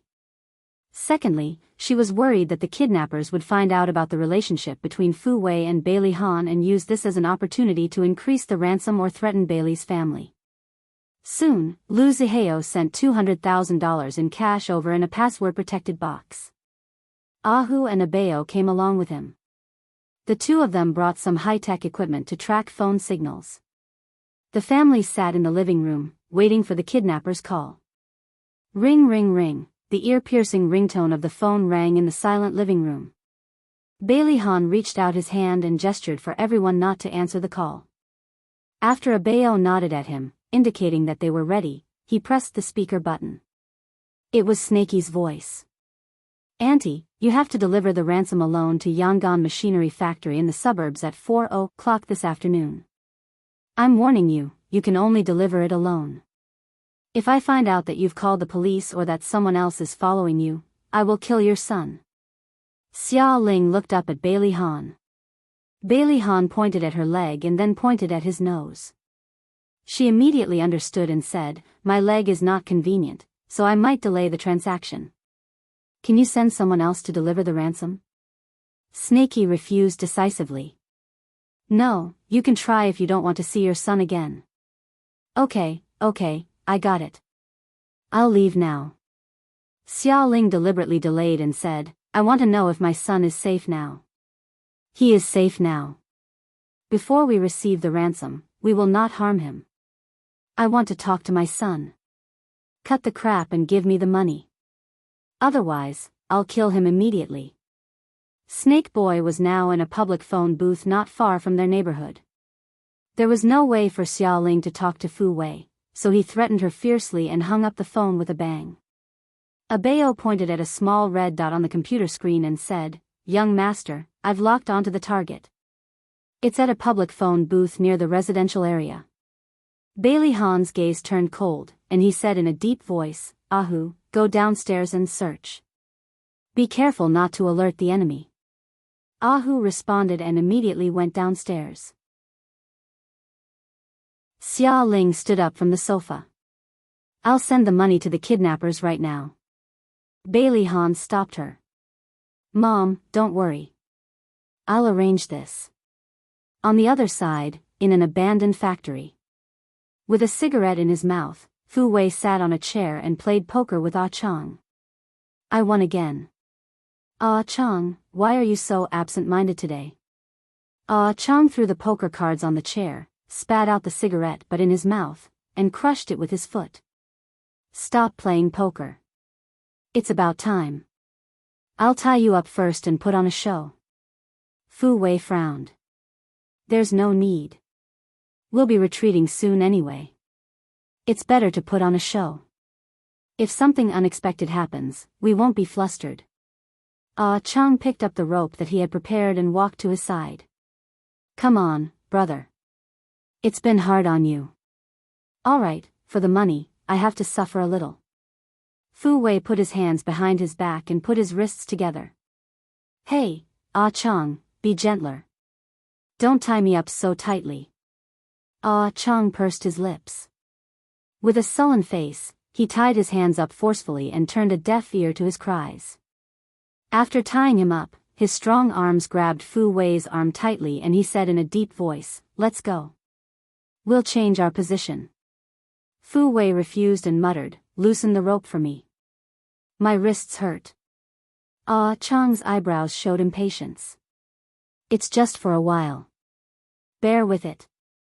He roughly grabbed Fu Wei's collar and dragged him out of the factory. "Let's go. It's getting late. If your mother comes early, things will be troublesome." "Hey, Ah Chong, be fucking gentler." Fu Wei was dragged by Ah Chong to a white van parked outside the factory.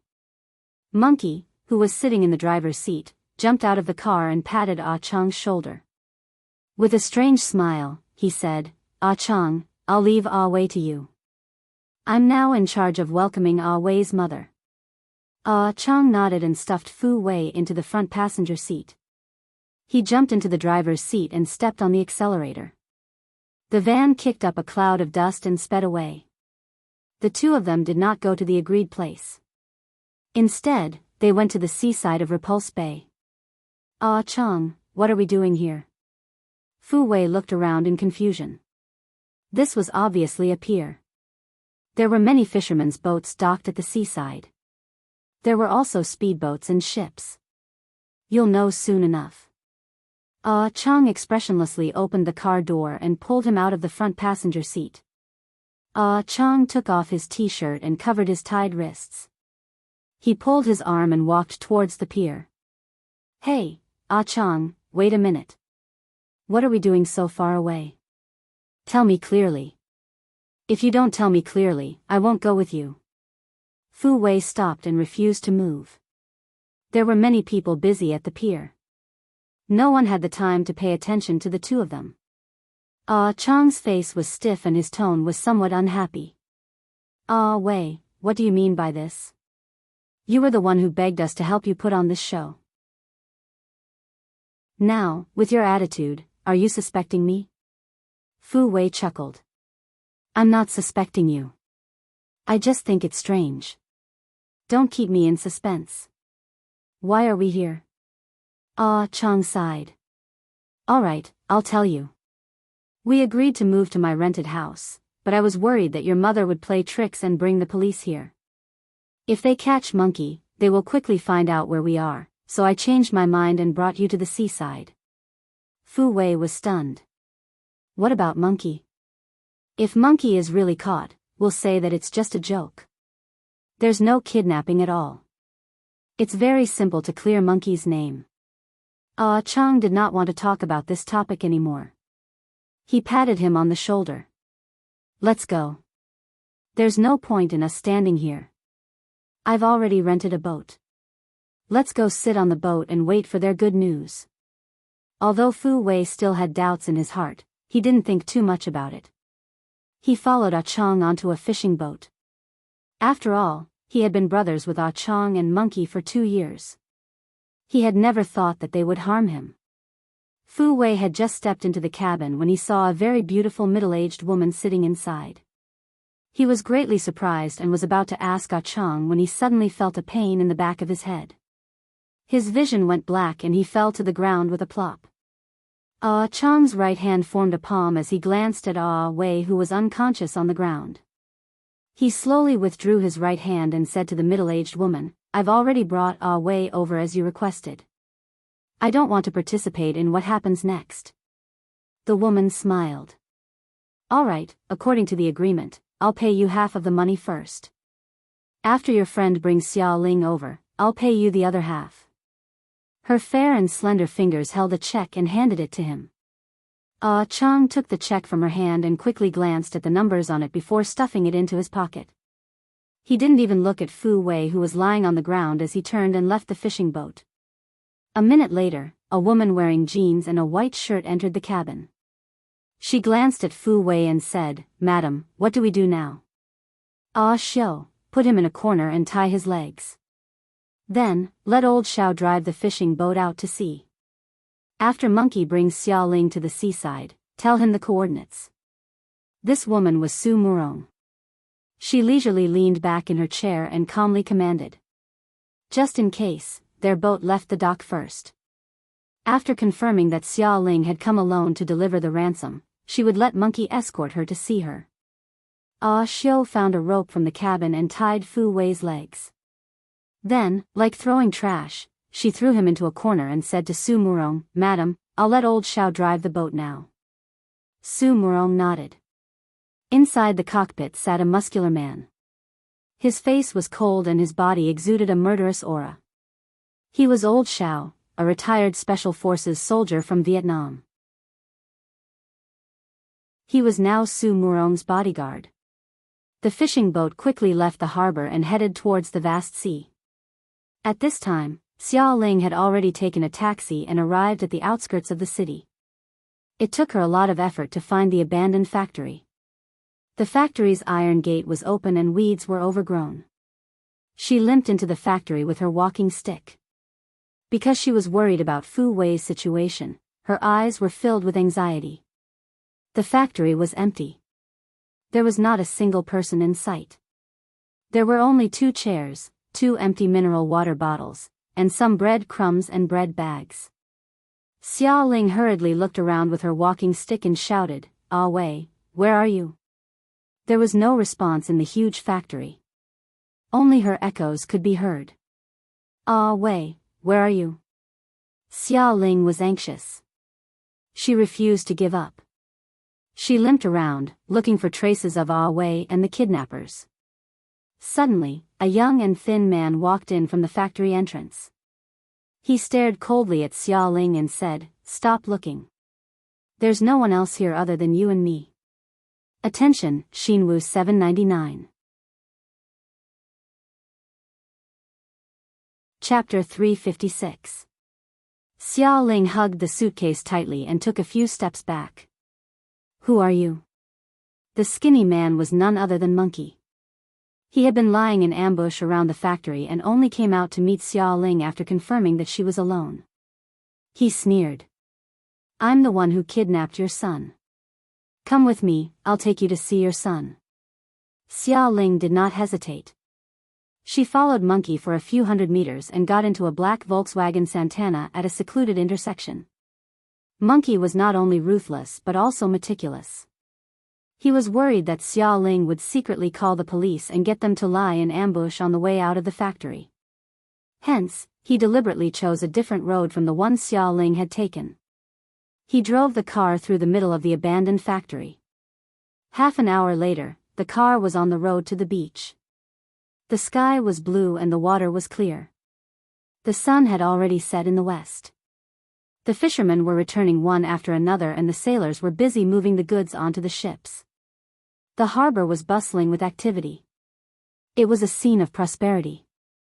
Monkey brought Xia Ling to a fishing boat and lifted his chin. "Get on the boat." Xia Ling sized up the fishing boat and took a step back with the suitcase. "Where's Ah Wei?" "I want to see Ah Wei." "Cut the crap and get on the boat." Monkey grabbed her arm and dragged her onto the boat. She was forced into the cabin. The boat did not look big but the cabin was different. There were a few seats and two men. One was Monkey's partner, Snake Boy, and the other was the bodyguard Su Murong had sent to keep an eye on them, Ah Meng. Ah Chang did not appear. Ah Meng was a burly man. Unlike Old Owl, he was not a retired soldier but an international mercenary. His skills were also top-notch. He waved his hand and gestured for Monkey to tie up Xia Ling's hands and feet. Monkey held the rope and approached Xia Ling step by step with an evil smile on his face. Xia Ling's face was pale. She hugged the suitcase and stumbled back. What do you want?" "I've brought the money. Please return my son to me." "Hee, Auntie, you'll see your son soon." Monkey forced her into a corner and shook the rope in his hand. "I advise you to cooperate. Otherwise, you'll be the one suffering." Xia Ling suddenly stuck her head out of the window and shouted, "Help!" Snaky grabbed her hair and forcefully pulled her in. He said fiercely, "Auntie, even if you shout until your throat breaks, no one will come to save you because our ship has already started." The fishing boat had already left the coast and was sailing towards the vast sea. When Xia Ling poked her head out, she realized that there were no other boats around the fishing boat. She gritted her teeth and said, "What do you want?" "You just need to come with us." Monkey snatched the password-protected box from her arms and threw it to Snake Boy. Then, ignoring her struggles, he tied her wrists together and tied her legs. Xia Ling's hands and feet were tied. She sat on a chair and glared angrily at Monkey and the others. Monkey's ferocious expression when he faced Xia Ling was replaced by a flattering smile. "Brother Meng, we've brought her here. When can we get the other half of the reward?"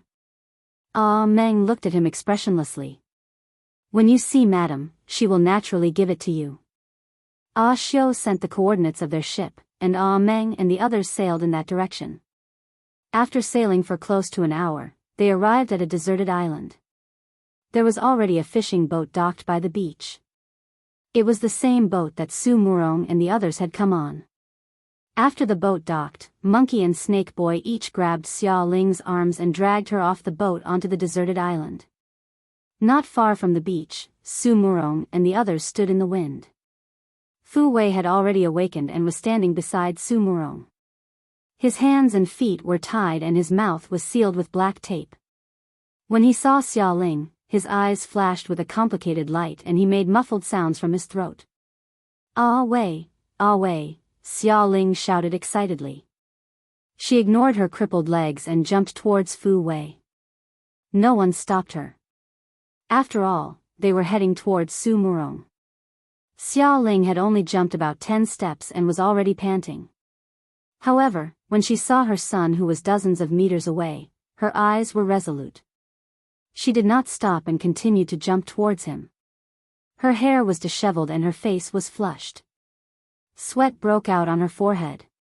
As her hands were tied, she could not maintain her balance and almost fell to the ground a few times. Fu Wei's eyes stared straight at his mother. The guilt in his heart was like a flood that had broken through a dam, drowning him. His nose turned sour, tears welled up in his eyes, and a painful whimper came from his throat. Xia Ling's pathetic state pleased Su Murong. She laughed out loud. Xia Ling, look at you now. You're like a stray dog struggling at death's door. You still have the nerve to live in this world. What a disgrace. Fu Wei was furious. He turned around and glared at Su Murong. The tears in his eyes had not dried but they were already burning with anger. Little brat, what are you looking at? You'll be in for it later. Su Murong sneered and raised his foot to kick Fu Wei's knee. Fu Wei's legs went soft and he almost knelt on the ground, but he gritted his teeth and held on. His legs trembled as he slowly straightened his body. Humph, what's the matter? You're starting to have a backbone now? It's too late. Su Murong kicked him again. This time, she kicked the back of his leg. She was wearing leather boots and they were tough and hard. When she kicked his leg, he felt a piercing pain. Cold sweat broke out on his forehead but he still clenched his teeth and held on. After failing to subdue Fu Wei with 2 kicks, Su Murong flew into a rage out of humiliation. I'll beat you to death, you little bastard. She punched and kicked him to vent her anger. Fu Wei was beaten black and blue by her, but he still refused to admit defeat. His stubborn and hateful gaze almost burned a hole in her body. At this moment, Xia Ling was only 2 meters away from them. She shouted angrily, Su Murong, stop. Su Murong slowly retracted her hand and turned to look at the ashen-faced Xia Ling. Her eyes were filled with hatred as she said coldly, Xia Ling, since you and your son are so close, I'll fulfill your wish and let you go to the netherworld together. When Snake Boy heard this, he panicked. They had been bribed by Su Murong. She had said that she would not take Ah Wei and Xia Ling's lives. They did not expect her to change her mind. He stammered, Madam, this, killing people isn't good, right? Su Murong's expression turned cold. Her gaze was like a sharp knife that pierced Snake Boy. Monkey hurriedly covered his mouth and laughed, Madam, my friend is just joking. Since it's a deal, you can do whatever you want with them since they're in your hands. Su Murong's expression softened and the killing intent in her eyes dissipated. She turned to look at Ashio, give them the other check. Monkey took the check from Ashio and quickly checked it before stuffing it into his pocket. Su Murong stared at him and Snake Boy and said coldly, I've always believed that the dead are the ones who keep secrets the best. However, I'm also a person of my word. Since the deal is done, we're strangers. I believe you know what to do. Monkey pressed Snake Boy's head and both of them nodded. He laughed and said, Of course, of course. After we leave this place, we won't remember anything. Su Murong looked at them deeply and finally ordered, Ah Meng, give them a boat. Snake Boy's eyes moved. He wanted to say something, but Monkey had already pulled him away quickly, ignoring Fu Wei's desperate and angry gaze. A fishing boat slowly sailed away. The sea breeze carried a fishy smell. It was silent all around. Su Murong glanced at Xia Ling and Fu Wei and smiled coldly. Now that there's only the few of us left, I'll let you and your son know what it means to regret being human. Xia Ling glared at her angrily. Why? Why are you doing this to us? Su Murong shrugged, her beautiful face cold. It's simple. You're Xia Dong's closest people. If I kill you, she'll feel worse than death. Xia Ling's eyes were fierce and she wanted to pounce on her and bite her throat. Su Murong, you be *tch. More than 20 years ago, you stole my husband and wanted to burn me to death. Even if I die in your hands today and become a malicious spirit, I won't let you off. Su Murong laughed wildly. After a while, she stopped laughing and walked slowly to Xia Ling. She stretched out her slender fingers and pinched Xia Ling's chin tightly. Her lips curled into a sinister smile. You're not stupid after all. You know that I deliberately arranged the fire. It's a pity that I let you live for another 20 years. Why? You already have Xiaozhensheng. Why do you still want to harm me? I'm not a threat to you at all. Su Murong's fingers tightened and pinched Xia Ling's chin. She sneered. If you want to blame someone, blame that useless man, Xiaozhensheng. Since we're already divorced, he still comes running to you every other day. Does he think I'm an idiot? Even if I don't love him, I can't tolerate my man thinking about another woman. Her fingers pinched Xia Ling so hard that she had difficulty breathing. Her face was pale as she said hatefully, since you don't love him, why do you want to destroy our family? Su Murong leaned close to her ear and laughed eerily. Since you're going to die anyway, I don't mind telling you this secret. Because I'm pregnant before marriage, I need to find a sucker. An honest man like Xiaozhensheng is just right. Xia Ling was shocked. Su Xingchen isn't Xiaozhensheng's child? Su Murong laughed mockingly. Of course not. How could I give birth to that useless man's child? After saying that, she suddenly flung Xia Ling's chin away. Because she used a lot of strength, Xia Ling fell and lay on the beach pathetically. She shouted hysterically, Su Murong, you're too heartless. There's something even more heartless. You and your son will see it soon. Su Murong smiled and clapped her hands. Old Xiao, Ah Meng, bring the two of them to the beach. Ah Xiao, bring that thing over. Add, Xinwu 799.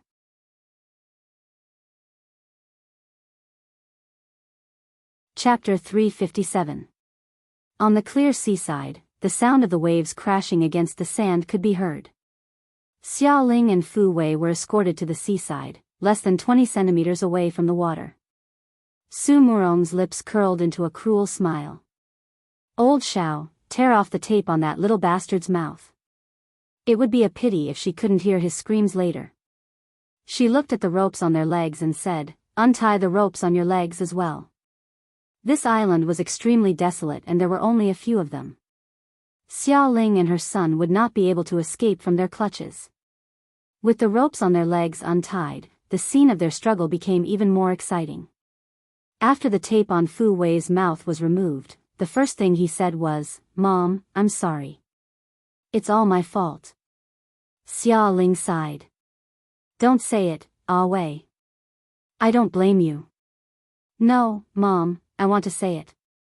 I'm afraid that if I don't say it now, I won't have the chance anymore. Fu Wei's eyes were red as he choked out, it's all my fault. In order to pay off my gambling debts, I came up with a rotten idea with my friends. I pretended to be kidnapped by them and then received the ransom. I didn't expect that they would betray me. Mom, I've implicated you. I'm really sorry. Xia Ling shook her head. Just as she was about to speak, Su Murong suddenly laughed out loud. Fu Wei, oh Fu Wei, you really have a pig's brain. Let me tell you, this was all a trap set by me. Fu Wei's eyes widened in disbelief. After a while, he reacted. You mean, Ah Chang and the others were already bribed by you and deliberately instigated me to carry out this kidnapping? Su Murong sneered.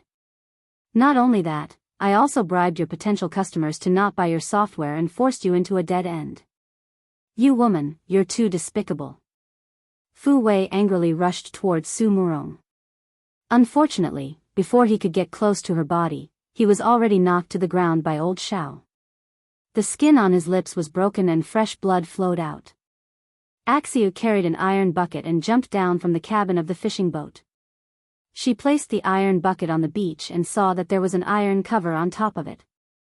It seemed like there was some ferocious animal inside as it banged against the walls of the bucket. Su Murong raised her eyebrows, her eyes cold. Ah, Xiao, open it. Axia nodded and carefully lifted the lid. Xia Ling and Fu Wei couldn't help but look over. There were dozens of flat fish in the iron bucket, each about 10 centimeters long. Their backs were dark green, and their bellies were bright red. It seemed that they had been cooped up in the iron bucket for too long.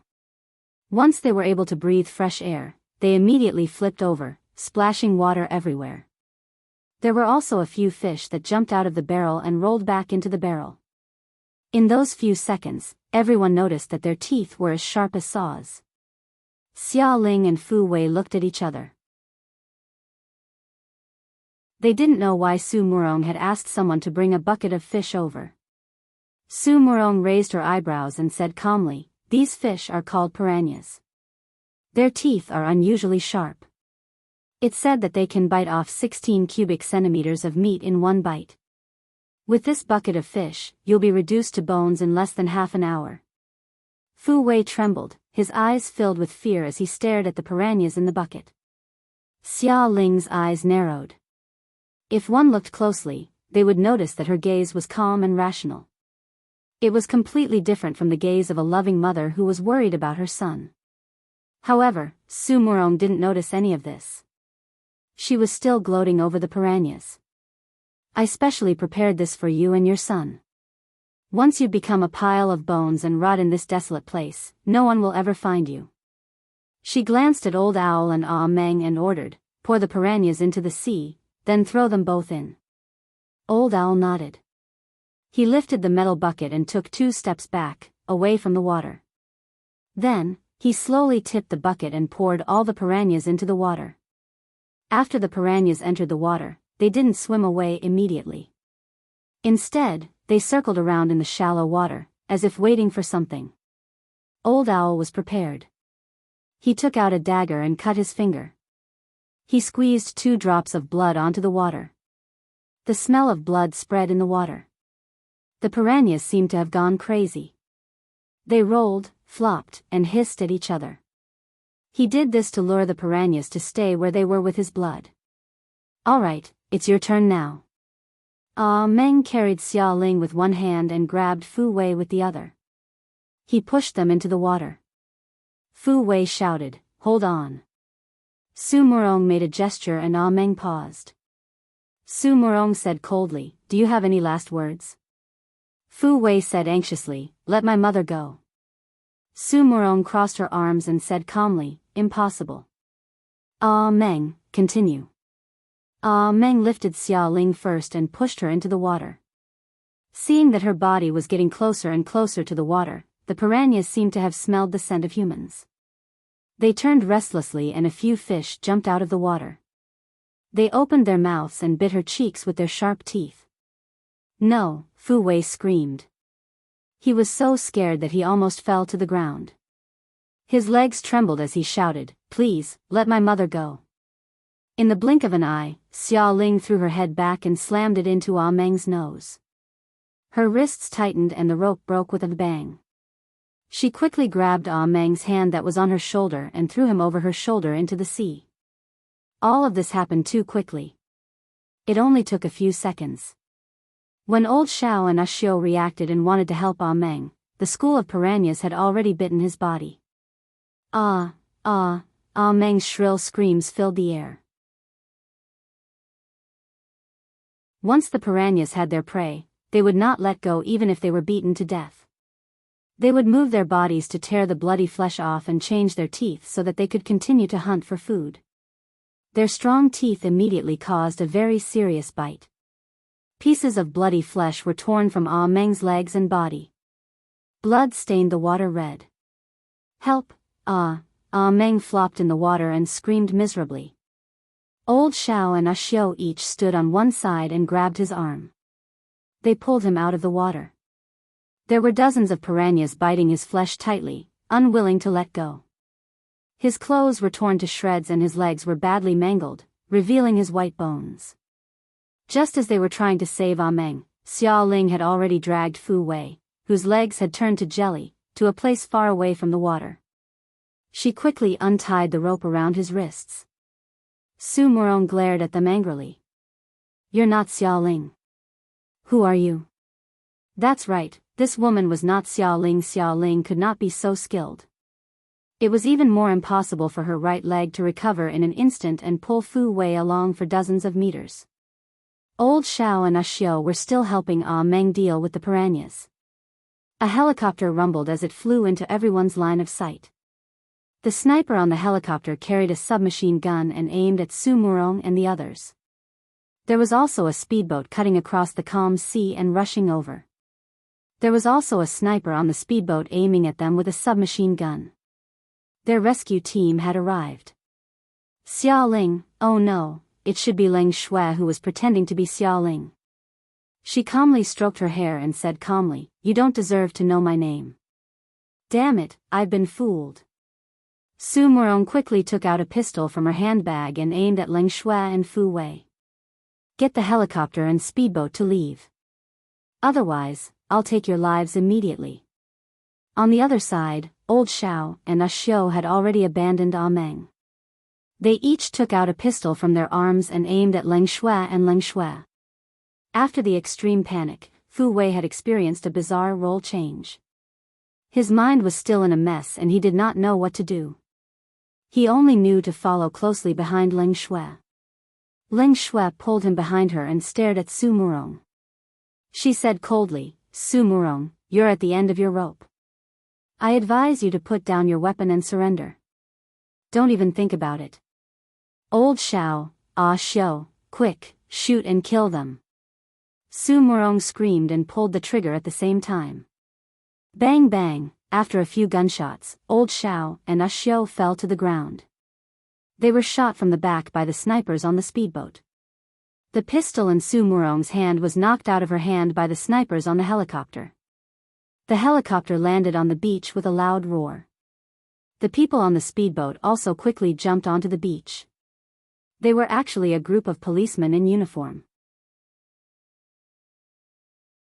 In just a few seconds, Su Murong was already subdued by the police and handcuffed. She was like a defeated rooster, losing all her arrogance. Old Xiao and Xiao had already been shot dead. They lay on the beach with blood gushing out and did not move at all. Although the piranha on Meng's body had been dealt with, a lot of its flesh and blood had been devoured. White bones could be seen in many parts of its body and it had already fainted. Bailey Han was the first to jump down from the helicopter. He then helped the real Xiao Ling and Fu Qinghai down. "Dad, Mom," Fu Wei was so guilty that he quickly threw himself into their arms and burst into tears. "Dad, Mom, I was wrong. I won't mess around anymore. I'm sorry, I'm sorry." Xiao Ling and her husband hugged Fu Wei and could not help but wipe their tears. Leng Shui walked up to Bailey Han, took out a recording pen from her pocket and said, "Young master, this is the recording of Su Murong's confession." "Very good. Thank you for your hard work." Bailey Han took the recording pen. Officer Li, who was leading the team, ordered his subordinates to take Su Murong onto the speedboat. Then he ordered a bomb to be dropped in the shallow water where the piranha were. All the piranha were killed by the explosion to prevent them from destroying the ecological balance of the water. Before Officer Li left, he greeted Bailey Han. Bailey Han gave him the recording pen to use as evidence against Su Murong. Xiao Ling and her husband thanked Leng Shui profusely for saving their son's life. Leng Shui smiled and said, "You're welcome. This is my job." Ad Hongcha 866.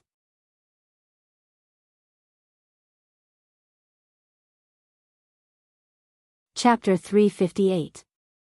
It turned out that when Snake Boy called Xiao Ling to inform her of the address to deliver the ransom, his phone signal was tracked by Bailey Han's men. Bao chased him downstairs and found him suspicious. He followed him all the way and eavesdropped on his conversation with Monkey. He learned that there was another mastermind behind the kidnapping. On the other side, Bailey Han asked Leng Shui to disguise herself as Xiao Ling and deliver the ransom on her behalf. Leng Shui pretended to cooperate with the kidnappers and hid a tracking device in her shoes. While tracking Leng Shui's coordinates, Bailey Han asked the police for help to bring the mastermind behind the kidnapping to justice. As for Monkey and the other two, they could not escape the punishment of the law. This was a battle that was won beautifully. After this incident, Fu Wei realized that people in the underworld were sinister. On the surface, people called him brothers, but in reality, they would not hesitate to betray him for their own benefits. He completely cut off contact with his bad friends and decided to turn over a new leaf. That night, the family celebrated at Xiao Ling's house. As Fu Wei's savior, Ling Shui was also invited. It was not the first time that she had eaten with Xia Dong's family, but this time she felt a little uncomfortable because everyone treated her as a hero and was extremely enthusiastic about her. Fu Wei even solemnly toasted her to thank her for saving his life. After that, he toasted Bailey Han and Xia Dong. He raised his glass with both hands and said sincerely, "Sister, brother-in-law, the people I want to thank the most are you two. When I was at my worst, you didn't abandon me. You introduced me to jobs and helped me change my image. This time, you even saved my life. I swear, I will be a good person in the future and will not let you down." Xia Dong was so happy and excited that she momentarily forgot that she couldn't drink. Just as she raised her wine glass, Bailey Han had already pressed down on her hand. He smiled and said, "Away, we are all very happy that you can understand. Your sister can't drink, so I will drink on her behalf." He raised his head and drank the wine in his glass. Then he raised Xia Dong's glass and slowly drank it. Xia Dong quickly picked up some food with her chopsticks and fed it to him. In the end, Fu Wei poured a drink for Fu Qinghai and Xiao Ling. Before he said anything, his eyes were already filled with tears. Seeing the tenderness in his parents' eyes, his heart was filled with guilt. "Dad, Mom, your son is unfilial. I have made you worry for so many years. I am really sorry. I will not do anything stupid in the future. I will not let you down." Fu Qinghai and Xiao Ling were also teary-eyed. They thought that they would not see the day their son became sensible. They did not expect him to wake up. They were so excited that they kept praising him. After eating and drinking to their heart's content, the whole family was joyous and harmonious. Fu Wei looked around at his family members. His eyes flickered as if he had something to say but was too embarrassed to say it. Bailey Han's eyes were sharp and he was the first to notice his abnormality. The corners of his lips curled up as he said, "Wei, do you have something to say to us?" Fu Wei coughed and blushed. "Brother-in-law, I have an idea that I want to discuss with you." "Okay, go ahead." Bailey Han's expression was gentle. He moved his lips and clenched his fists. He made up his mind and said, "Dad, Mom, Sis, brother-in-law, I want to go back to school." He lowered his head uneasily. He did not dare to look at everyone's expression. Bailey Han sat next to him. He reached out and patted him on the shoulder. "This is a good thing. As long as you make up your mind, we will support you." Fu Wei suddenly looked up. He looked around in disbelief and found that his family was looking at him with smiles. Obviously, they agreed with his suggestion. Fu Qinghai said happily, "Wei, don't worry and go back to school. Your mom and I still have some savings. It is enough to pay off our gambling debts." Fu Wei said seriously, "Dad, Mom, thank you for supporting me. However, I want to pay off my gambling debts myself. I want to work for the next 2 months and use my own hands to make up for the mess I made." "Good, good. As expected of my son. You have learned how to be responsible. Very good." Fu Qinghai was so excited that he could not control himself. The whole family was immersed in high spirits. On the other side, the Su family was shrouded in a gloomy fog. Su Xingchen could not believe that her mother was arrested. Since she was young, her mother was like a goddess in her eyes. She was so perfect that no one could blaspheme her. How could she fall into the hands of Bailey Han and be arrested by the police? She was angry and could not believe it. She vented all her anger on the items in the room. She broke the computer, smashed the mirror and vase, and roared loudly. Xia Zhenqing still didn't know that Su Xingchen wasn't his biological daughter. Although he had many complaints towards his wife, towards Su Xingchen, he still doted on her like a loving father. When she was angry, he clearly knew that he would be scolded by her, but he still walked into her room. The room was a mess. Su Xingchen was like a crazy woman. Her hair was disheveled. She held her head with both hands and screamed. Xia Zhenqing approached her and said softly, "Xingchen, don't be like this. I don't want you to care." Before he could finish his words, Su Xingchen suddenly pushed him away. She stared at him with resentment. "It's all your fault. You're too useless. If it was my godfather, he would definitely think of a way to save mommy. How could I have a father like you?" Her words were like a sharp knife, ruthlessly stabbing into Xia Zhenqing's heart. Blood flowed out. His face was pale. Like a fallen leaf in the autumn wind, lonely and miserable. His expression was sluggish. His body was stiff for nearly a minute. Finally, he comforted himself. His daughter only suffered a blow and was emotionally unstable. He should not be so calculative. His lips moved with difficulty and said, "Xingchen, I will hire the best lawyer for your mommy. Now, you should eat something first. Don't starve. I'm not hungry. Get out. I don't want to talk to you." Su Xingchen pointed at the door and hysterically shouted, "A useless man like you is not fit to be my father." Xia Zhenqing's legs felt like they were filled with lead. He held his heart that was full of holes and walked out of her room step by step. Everything happened too suddenly. Other than knowing that Su Murong was suspected of kidnapping Fu Wei and was charged with intentional homicide, he did not know the details of the situation. He slumped against the back of the sofa and held his forehead with one hand. In an instant, he looked like he had aged 10 years. The next day, Xia Zhenqing went to the detention center. He wanted to meet with Su Murong, but Su Murong refused to meet with him. Later, he went to the police station and requested to meet with Captain Li, who arrested Su Murong. He tried to get more details of the case from him. Captain Li did not hide anything. He roughly described the situation. In the end, he vaguely mentioned the contents of the recording pen, including Su Murong's order to set the fire and her pregnancy before marriage. Finally, he said, although we have concrete evidence, Su Murong did not plead guilty. Xia Zhenqing could no longer hear what he said in the end. His mind was filled with thoughts of Su Murong setting the fire and the fact that Su Xingchen was not his biological daughter. He did not know how he walked out of the police station. His head was heavy and his feet were light. His ears were filled with ear-piercing mocking laughter. He was like a walking corpse. Unknowingly, he walked to the road. A car roared and sped over. A hand pulled him over. "Uncle? Are you okay? Old man, do you want to die?" He could not hear the concerned questions of the passers-by and the angry curses of the driver. His vision turned black and his legs gave way. He fell to the ground with a plop.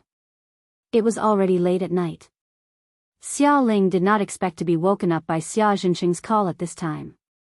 His voice sounded tired and weary. "Ah, Ling, I'm very sorry. I didn't know Su Murong had done so many terrible things." Xiao Ling looked at her husband who was sleeping soundly beside her. She got up from the bed and walked to the living room. "You already know?"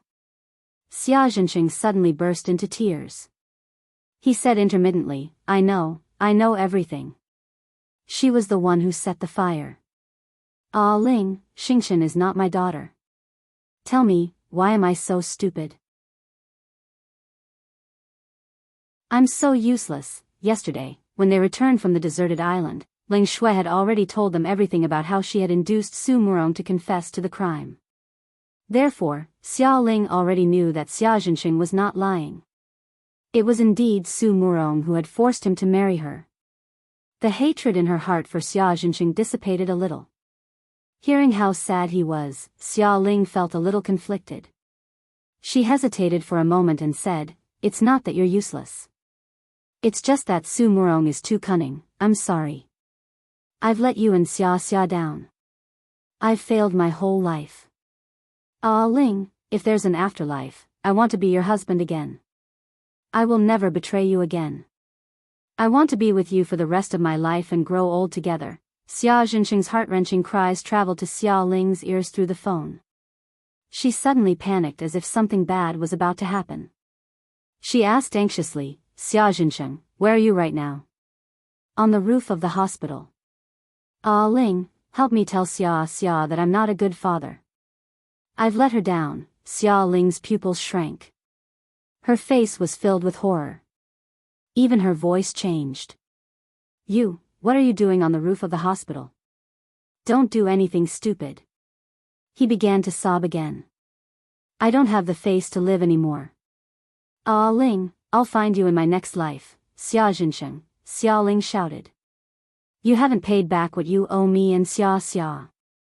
Don't you think it's too easy for you to die now? I know. That's why I'll pay you back in my next life. Shut up. You've already harmed us for our entire lives. Do you want to harm us in our next lives? If you're really sorry, come to my house right now and beg for my forgiveness. I can't do it, Ah Ling. Let's meet again in our next lives. Attention, Xinwu 799.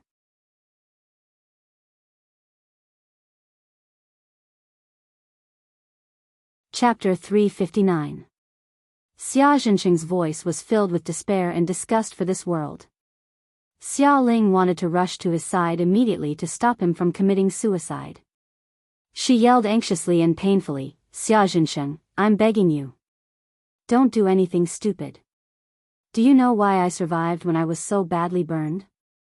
It was because I had faith in myself. I was worried about Xia Xia. You've only suffered a small blow now. Why don't you turn around and look? Xia Xia and I are still here. Her voice was choked with sobs. She gritted her teeth and said clearly, Xia Jinsheng, I forgive you. I really forgive you. Xia Xia has forgiven you too. Don't be impulsive and don't do anything stupid. Let Xia Xia call you dad again, okay? The person on the other end of the phone did not make a sound. Only the sound of suppressed sobs could be heard. Xia Ling softened her voice and said, Jinsheng, our family has been separated for too long. Let's sit together and untie each other. No matter what happened in the past, we will always be a family. The sobs on the other end of the phone turned into loud cries. The sound of heartbreak made Xia Ling's tears fall like rain. She choked and said, Jinsheng, actually, when I found out the truth, I didn't hate you anymore. You know, I'm just a softie at heart. I couldn't bring myself to tell you. Actually, I'm very grateful to you. You sacrificed a lot to protect Xia Xia and me. Jinsheng, even if the whole world abandoned you, even if the whole world let you down, you still have Xia Xia and me. Although I'm no longer your wife, I'm still your family. Do you have the heart to abandon us again? Do you have the heart to abandon your cute little grandson? The sobs gradually subsided and his emotions seemed to have stabilized. Xia Ling asked softly, Jinsheng, which hospital are you in now? I want to see you. Xia Jinsheng was silent for a long time. Central Hospital. Okay, wait for me there. I'll be right there. When Xia Ling ended the call, she realized that Fu Qinghai had already woken up and was standing at the door of the living room. She quickly explained, Old Fu, it was Xia Jinsheng who called.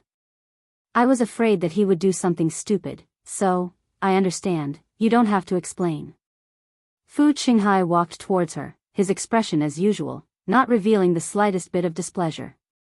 Do you want me to accompany you? Xia Ling thought for a moment and said, No need, I'll go alone. He's just calmed down and I'm afraid I'll agitate him.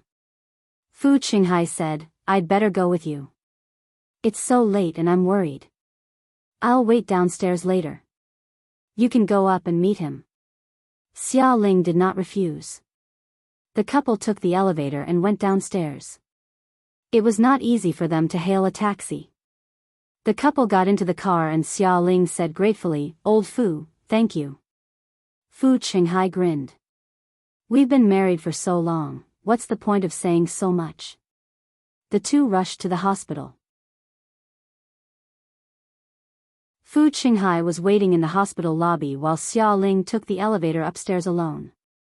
When she reached the top floor of the hospital, it was pitch black and nothing could be seen.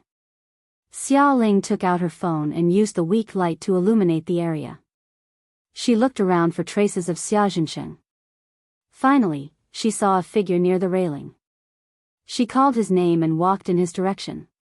When she got closer, she realized that Xia Zhensheng was sitting on the ground with his hands hugging his knees. His head was buried in his legs and he reeked of alcohol. There were a few empty beer cans beside him. Zhensheng? Xia Ling bent down and pushed his shoulder. He remained in that position, motionless. Xia Ling pushed him hard. Zhensheng, wake up. Don't sleep here, you'll get sick. This time, it worked. He moved his body and slowly raised his head. His eyes were hazy as he looked at the woman squatting in front of him. He called out in a muffled voice, "Ah Ling?" "It's me." He suddenly pulled her into his arms and hugged her tightly. "Ah Ling, I missed you so much. I missed you so much." He murmured. "Don't be like this. Zhensheng, let go of me." Xia Ling was embarrassed.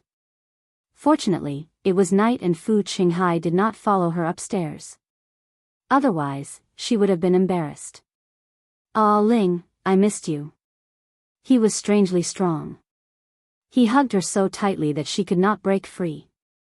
Xia Ling was angry and anxious. She said in a heavier tone, "Zhensheng, don't be like this. Let go of me.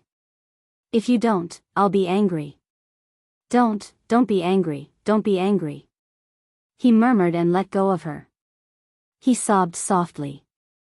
"Ah Ling, don't be angry." Xia Ling sighed and coaxed him like she was coaxing a child. Okay, I'm not angry anymore. Get up quickly. I'll take you back to the ward." She noticed that he was wearing a hospital gown. This time, he didn't mess around and slowly stood up with her help. A drunk person and a person with weak legs made it difficult for the two of them to move. When she helped him to the door of the corridor, Xia Ling was so tired that she was panting. She looked at the stairs in front of her. If he accidentally fell, the consequences would be unimaginable. Therefore, she decided to call Fu Qinghai up to help. When he received Xia Ling's call, Fu Qinghai did not say anything and hurried upstairs to help her. Fu Qinghai helped Xia Zhensheng down the stairs. When they reached the elevator, Xia Ling asked the drunk Xia Zhensheng, "Zhensheng, which ward are you in?" Xia Zhensheng said in a muffled voice, "Ward 703. After the couple sent him back to the ward, they were worried that he would run up to the roof again. After some discussion, Fu Qinghai stayed behind to take care of him while Xia Ling stayed in a hotel near the hospital for the night. Xia Zhensheng slept until 8 in the morning. When he opened his eyes, he stared blankly at the white ceiling. After thinking for a long time, he remembered that he seemed to have fainted on the side of the road yesterday and was sent to the hospital by a kind person. Then he climbed up to the top floor and drank a lot. He gave Xia Ling a call. Because of the hangover, his head still hurt a little. He rubbed his forehead and sat up in bed, still a little confused as to why he was lying on a hospital bed. The door to the ward opened. He instinctively turned his head to look and was instantly stunned. What did he see? Standing at the door was Xia Dong. She ran to his bedside and threw herself into his arms with tears streaming down her face. Dad, I'm sorry. Xia Zhensheng could not believe his eyes. He mumbled, "Am I dreaming? Are you really Xia?" Xia Dong cried even harder. Dad, it's really me. I've wronged you. Don't leave me and Mom. Early in the morning, her mother had called her and told her that her father had almost jumped off a building to commit suicide. She was so anxious that she rushed to the hospital as fast as she could. On the way to the hospital, she kept blaming herself. If she had taken the initiative to contact her father when she found out the truth and told him her true thoughts, perhaps he would not have tried to commit suicide. Xia Jinqing's tears streamed down his face. He hugged her tightly in his arms and choked out, Xia, are you willing to forgive me? Xia Dong said with tears streaming down her face, Dad, I've forgiven you a long time ago. I know that it's all Su Murong's fault. You sacrificed a lot to protect Mom and me. Dad, I'm so ashamed. I shouldn't have treated you like that in the past. Are you willing to forgive me for being immature? Xia Jinqing stroked her hair and whispered, Silly girl, Dad has never blamed you, Dad. This affectionate call made Xia Jinqing's tears fall like rain. He had waited for more than 20 years. Finally, he could be reunited with his daughter. After they had calmed down, Bailey Han and Xia Ling, who had been waiting outside, entered the ward. The knot in his heart for more than 20 years was finally untied. Xia Jinqing also had the courage to live on. His body was fine and he was soon discharged from the hospital. After he was discharged, the first thing he did was to submit the divorce agreement to Su Murong through his lawyer.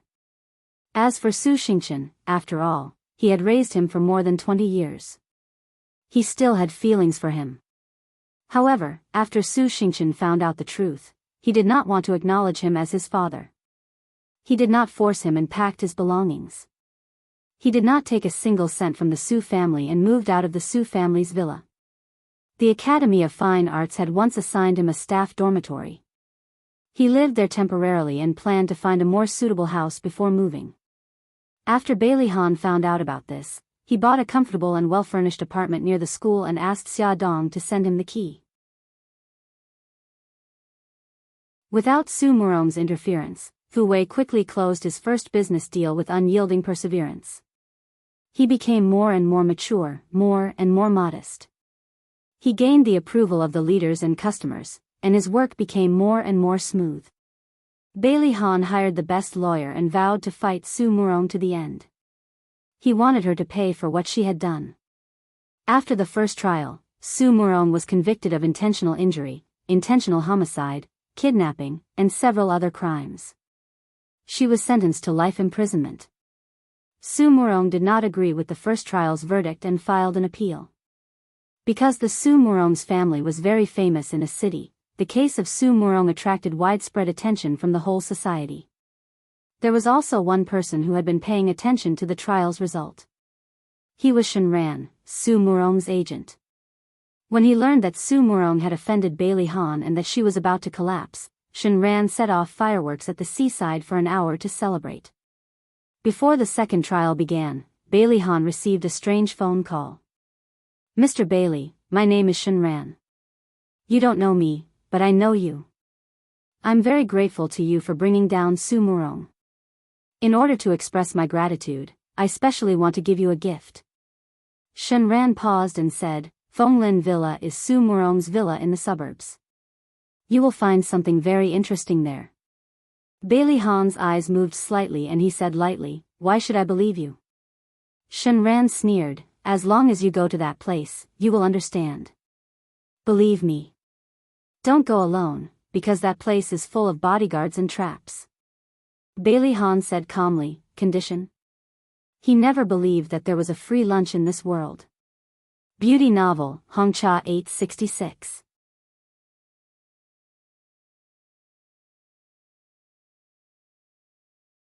Chapter 360. Shen Ran chuckled. You're indeed a smart person. My only condition is that Su Murong is sentenced to death. A vicious woman like her shouldn't be allowed to pollute the air anymore. Bailey Han said calmly, Deal. Bailey Han was dubious about Shen Ran's words. He wouldn't easily believe a stranger's words. He had sent Ah Bao and Ah Hu to Maple Woods Villa to gather information. Both of them were the best fighters in the Dragon Gang, but he didn't expect them to return with injuries.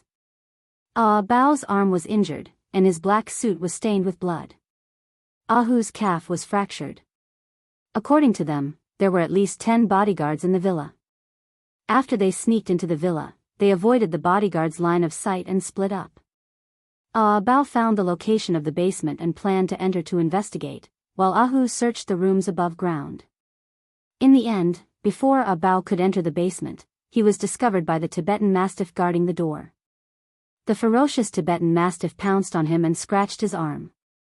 Ahu also accidentally triggered the alarm and attracted the bodyguard's attention. During the fight, he fractured his calf. The two of them lowered their heads in shame and said, "Young master, we failed to complete the mission. Please punish us." Bailey Han's expression was calm. "Although you didn't complete the mission, you managed to gather important information. Go back and recuperate." "Thank you, young master." The two of them left after they finished speaking. Bailey Han's slender fingers tapped lightly on the table. He concluded that there must be some unspeakable secret hidden in Maple Woods Villa. Otherwise, Su Murong wouldn't be so cautious. She would go to jail and still let the bodyguards guard the villa. Xia Dong walked into the study with a cup of hot tea. Seeing him deep in thought, she didn't disturb him and gently placed the teacup on the table. He pulled her into his arms and wrapped his arms around her waist. His chin rested on her neck. She rubbed against his chest and said softly, "Hubby, what were you thinking about just now?" Bailey Han hugged her tightly and said in a low voice, "Ahu and Abeo came back with some minor injuries. I'm sure that Maple Woods Villa is hiding an unspeakable secret." Xia Dong thought for a moment and said, "Ahu and Abeo are so powerful, yet they are injured. It seems that Maple Woods Villa is really a dangerous place. Why don't we leave this matter to the police?" Bailey Han shook his head. "The police don't have a search warrant. They can't break into private houses without permission." Xia Dong laughed. "Then wouldn't it be a crime for you to break in?" He raised his eyebrows and said, "Honey, since Su Murong has hidden something in there, I'm sure she won't dare to make a fuss even if it's invaded. As long as no one dies, I have a way to make it public without anyone noticing that I'm the one who did it." "All right, it seems that I can't change your mind." She hooked her arms around his neck and looked at him with sparkling eyes. "But you have to promise me that you won't take any risks." "Absolutely not. I already have a plan." He lowered his head and pecked her seductive red lips. She licked the corner of his lips playfully. "What plan?" He bit her earlobe and said a few words softly. "Hubby, you're a genius." She laughed softly and kissed him on the lips as a reward. Although Ahu and Abeo had failed to gather information, they had drawn a map of the villa's rooms and marked out the locations of some of the hidden mechanisms. Since the bodyguards were guarding the villa and didn't allow anyone to break in, he would find a way to force them out. 2 days later, late at night, Bailey Han sent out 3 elites from the Dragon Gang to carry out a mission. These 3 people were Old Wu, Crow, and Gang Z. Crow used special equipment to interfere with the surveillance equipment outside the villa, allowing his companions to successfully sneak into the villa. After that, they set a fire in the villa's kitchen, which triggered the fire alarm and alerted all the bodyguards. While they were trying to put out the fire, the garage and warehouse caught fire again. Another group of people were sent to put out the fire. Now was the time when the security was at its weakest. Crow stayed outside the villa to keep a lookout while the other 2 entered the basement with tranquilizer guns. The Tibetan Mastiff that had attacked Abeo was put down by more than 10 tranquilizer guns as soon as it got up. After passing by the sturdy Tibetan Mastiff, the 2 encountered another guard, who was also put down by them with tranquilizer guns. They walked step by step to the deepest part of the basement. This place was like a prison, and the air was filled with an unpleasant smell. There were 5 secret rooms in the corridor, and each room had a thick and heavy iron door. There was a big iron lock on the door, and there was a very small vent above the iron door, which was only big enough to fit a fist in. Through the vent, they saw a scene that they would never forget. Even though they were used to seeing life and death and torture, they were still shocked by the scene in the secret room. After a brief moment of shock, the 2 immediately took out their cameras and took pictures of what was in the secret room. Old Wu quickly reported the situation to Bailey Han. "Young master, there are 4 men imprisoned in the basement. What should we do now?" Bailey Han frowned slightly. If Old Wu and the others left now, when the bodyguards found out that the secret of the basement had been exposed, they would very likely kill the 4 men in the basement to cover up the crime. The thought flashed through his mind, and he immediately made a decision. Save them.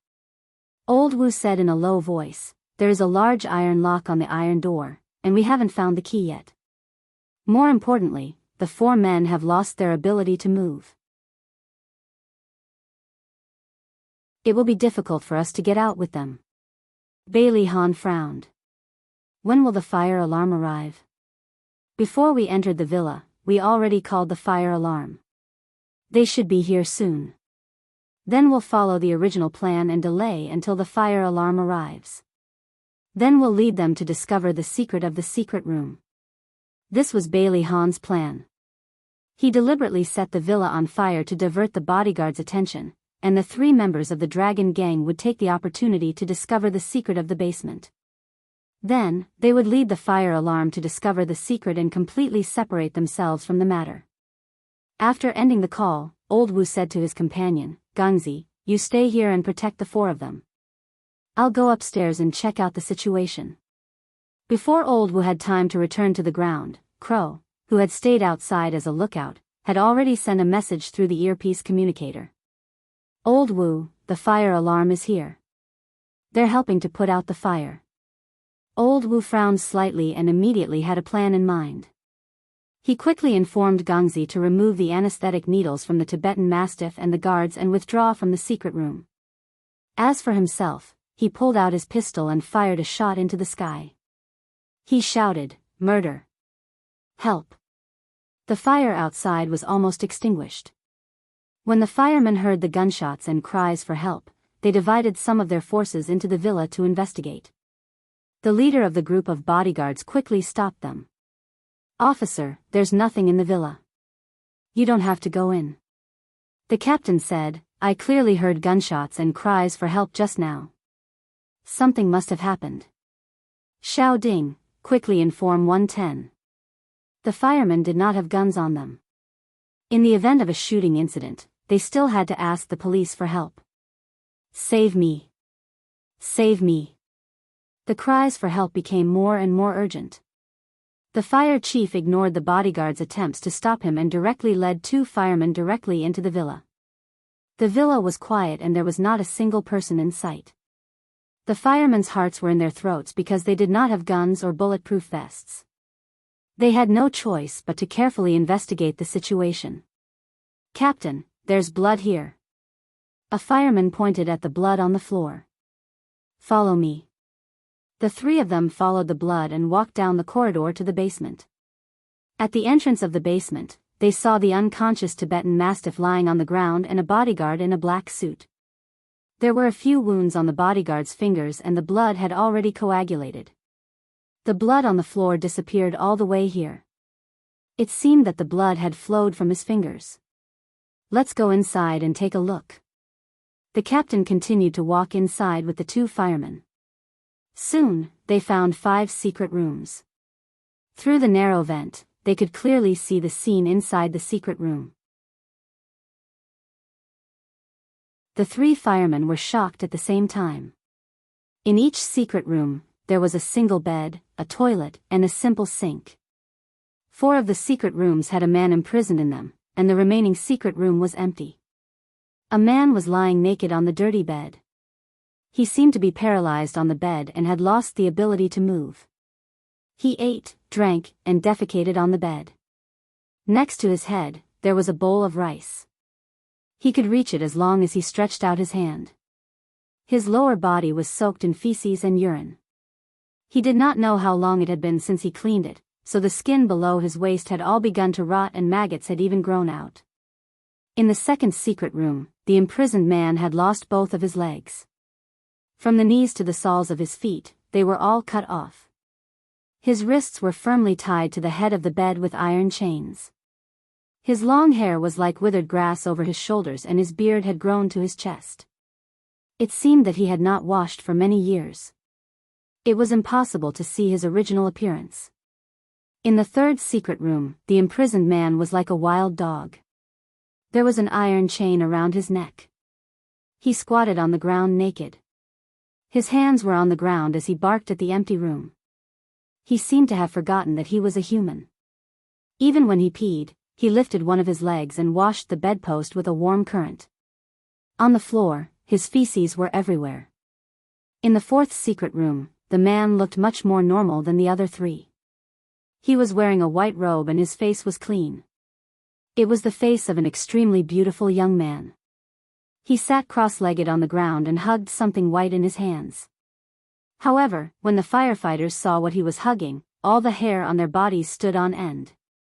That round thing was actually a human skull. The skull's eye sockets and nose were hollow. Its mouth was clean and beautiful. The young man treated the skull as if it was his lover. He carefully wiped the skull and softly hummed a folk song. This scene was like the perfect combination of evil and innocence. It made one's hair stand on end. Soon, the police rushed over. Not only that, even the reporters rushed over after hearing the news. However, the police did not know how they got the news.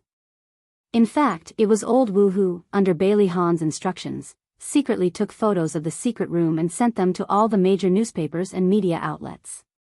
When the police carried out the 4 men imprisoned in the secret room on stretchers, the reporters rushed over like crazy.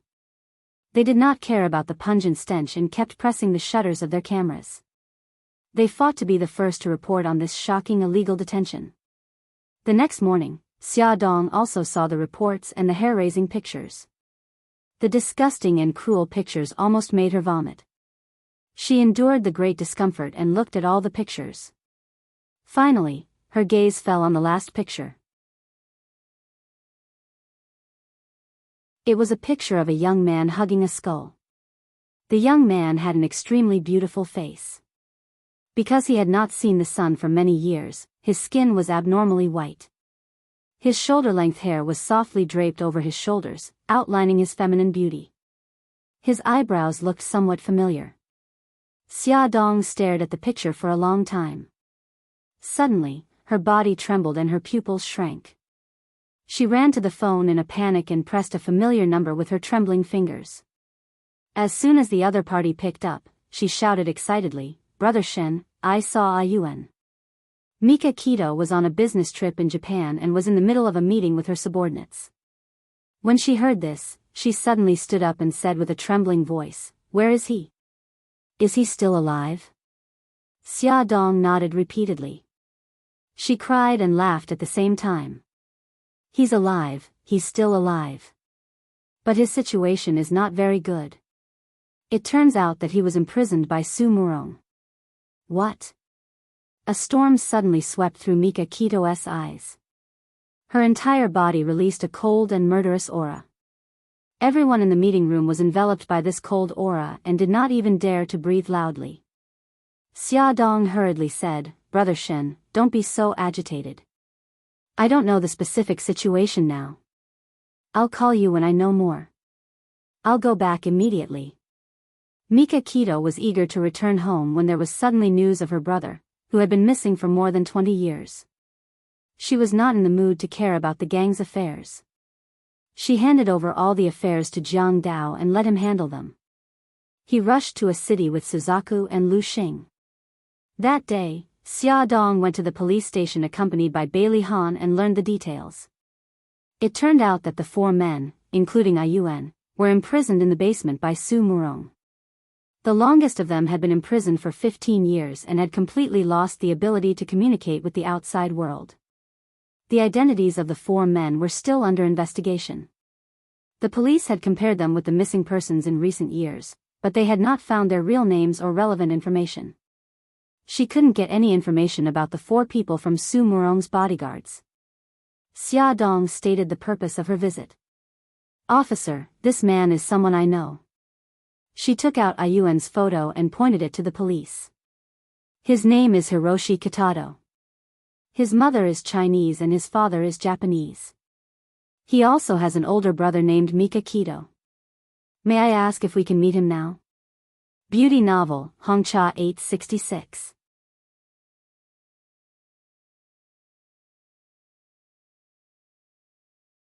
Chapter 361. The police officer in charge of the reception had already been instructed by the chief to fulfill all of Bailey Han and his wife's requests unconditionally.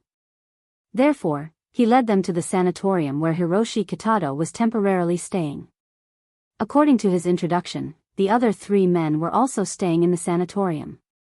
The nurse at the sanatorium said to them, "After our examination, we found that the patient has many old scars on his body.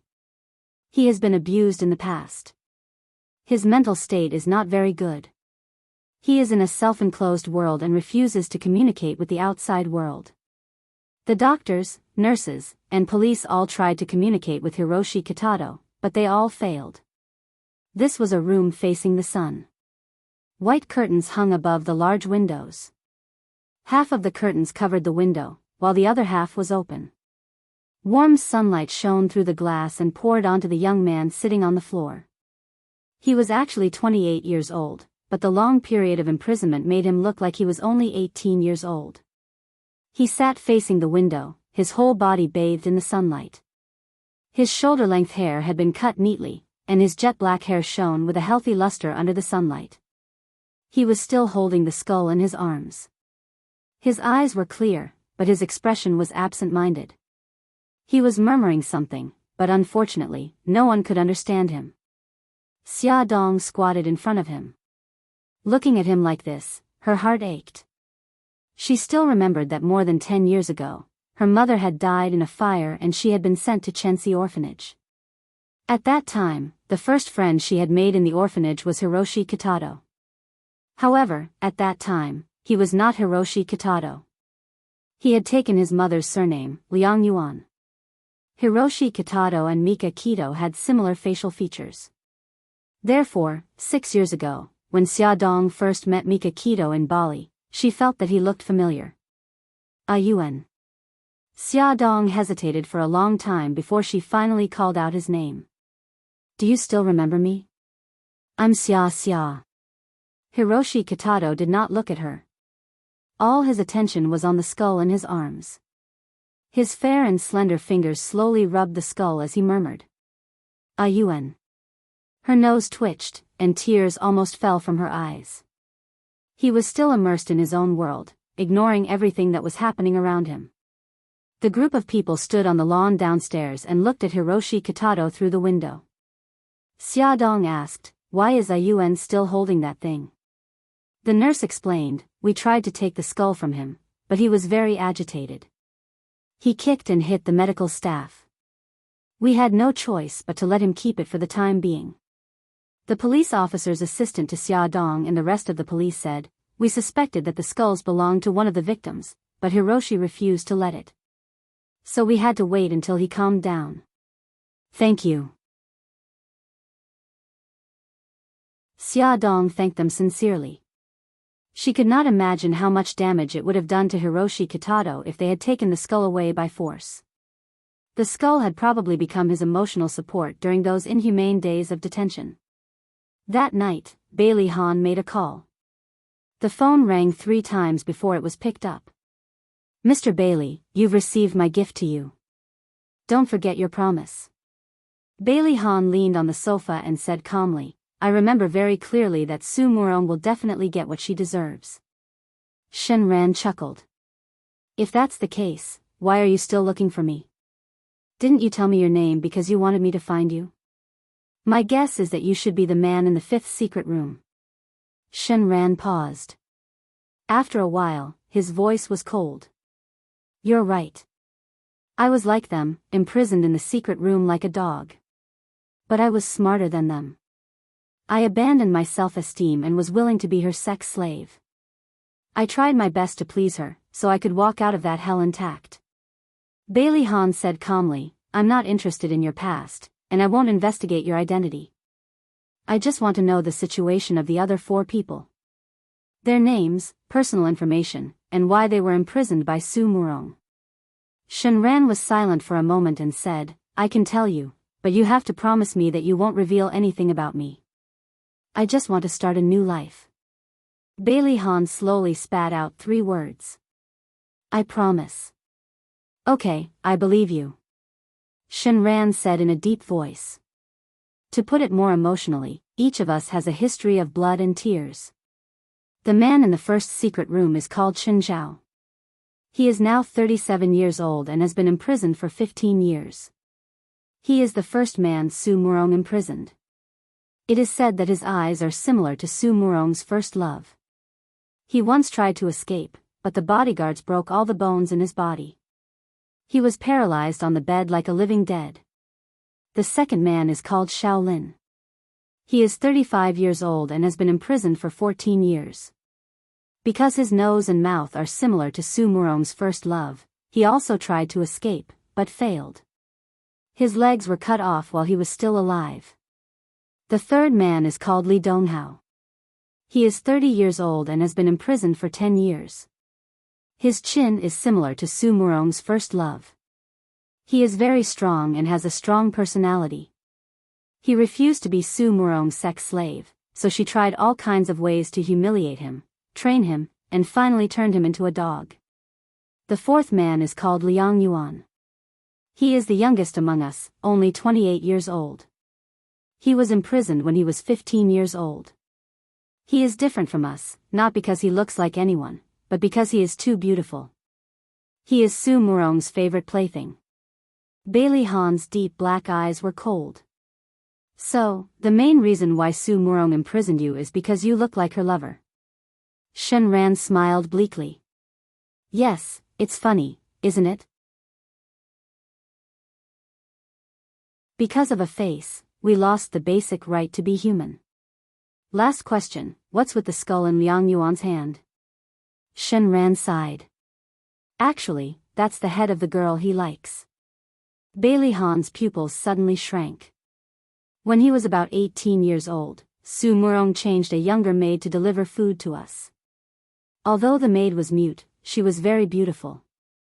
She was about the same age as Ayuan, and they gradually developed feelings for each other. She wanted to help us escape, so she used the excuse of going out to buy things. In fact, she wanted to go to the police station to report to the police, but she was discovered by the bodyguards who were secretly following her. Shen Ran paused. When he spoke again, his voice was already hoarse.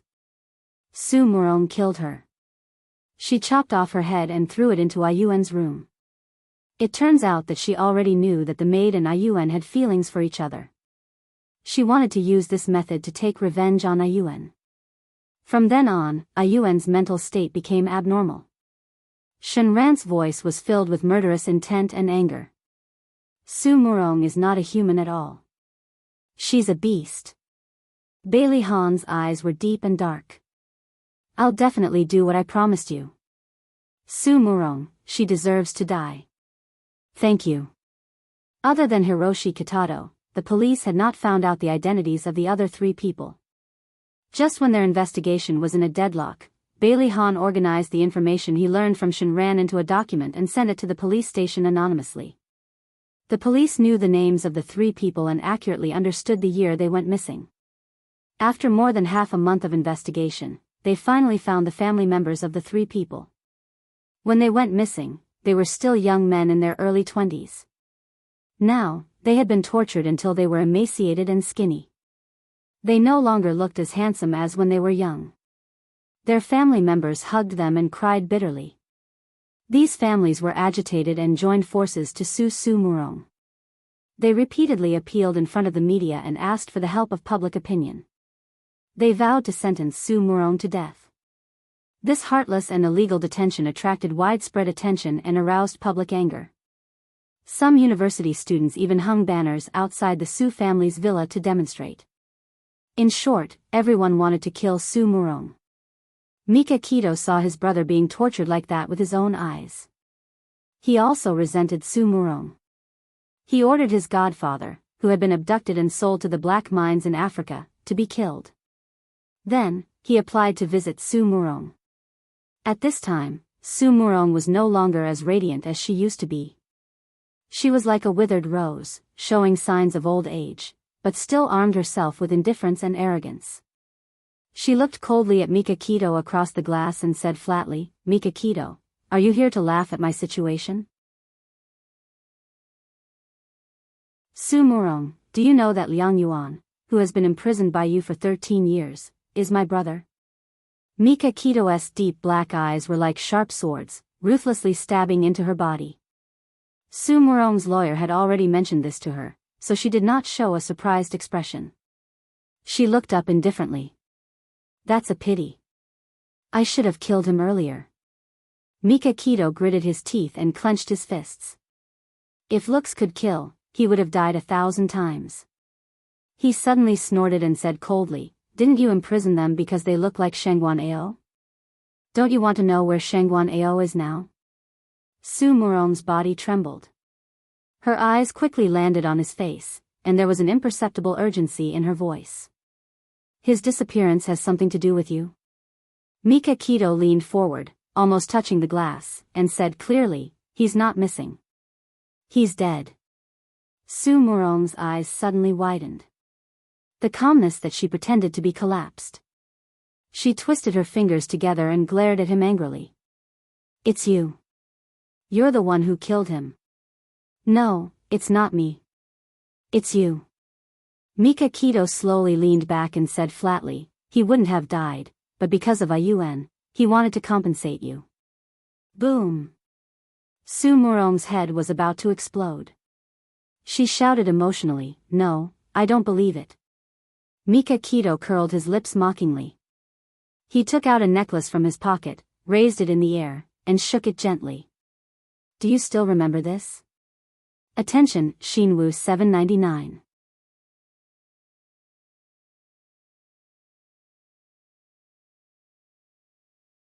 Chapter 362.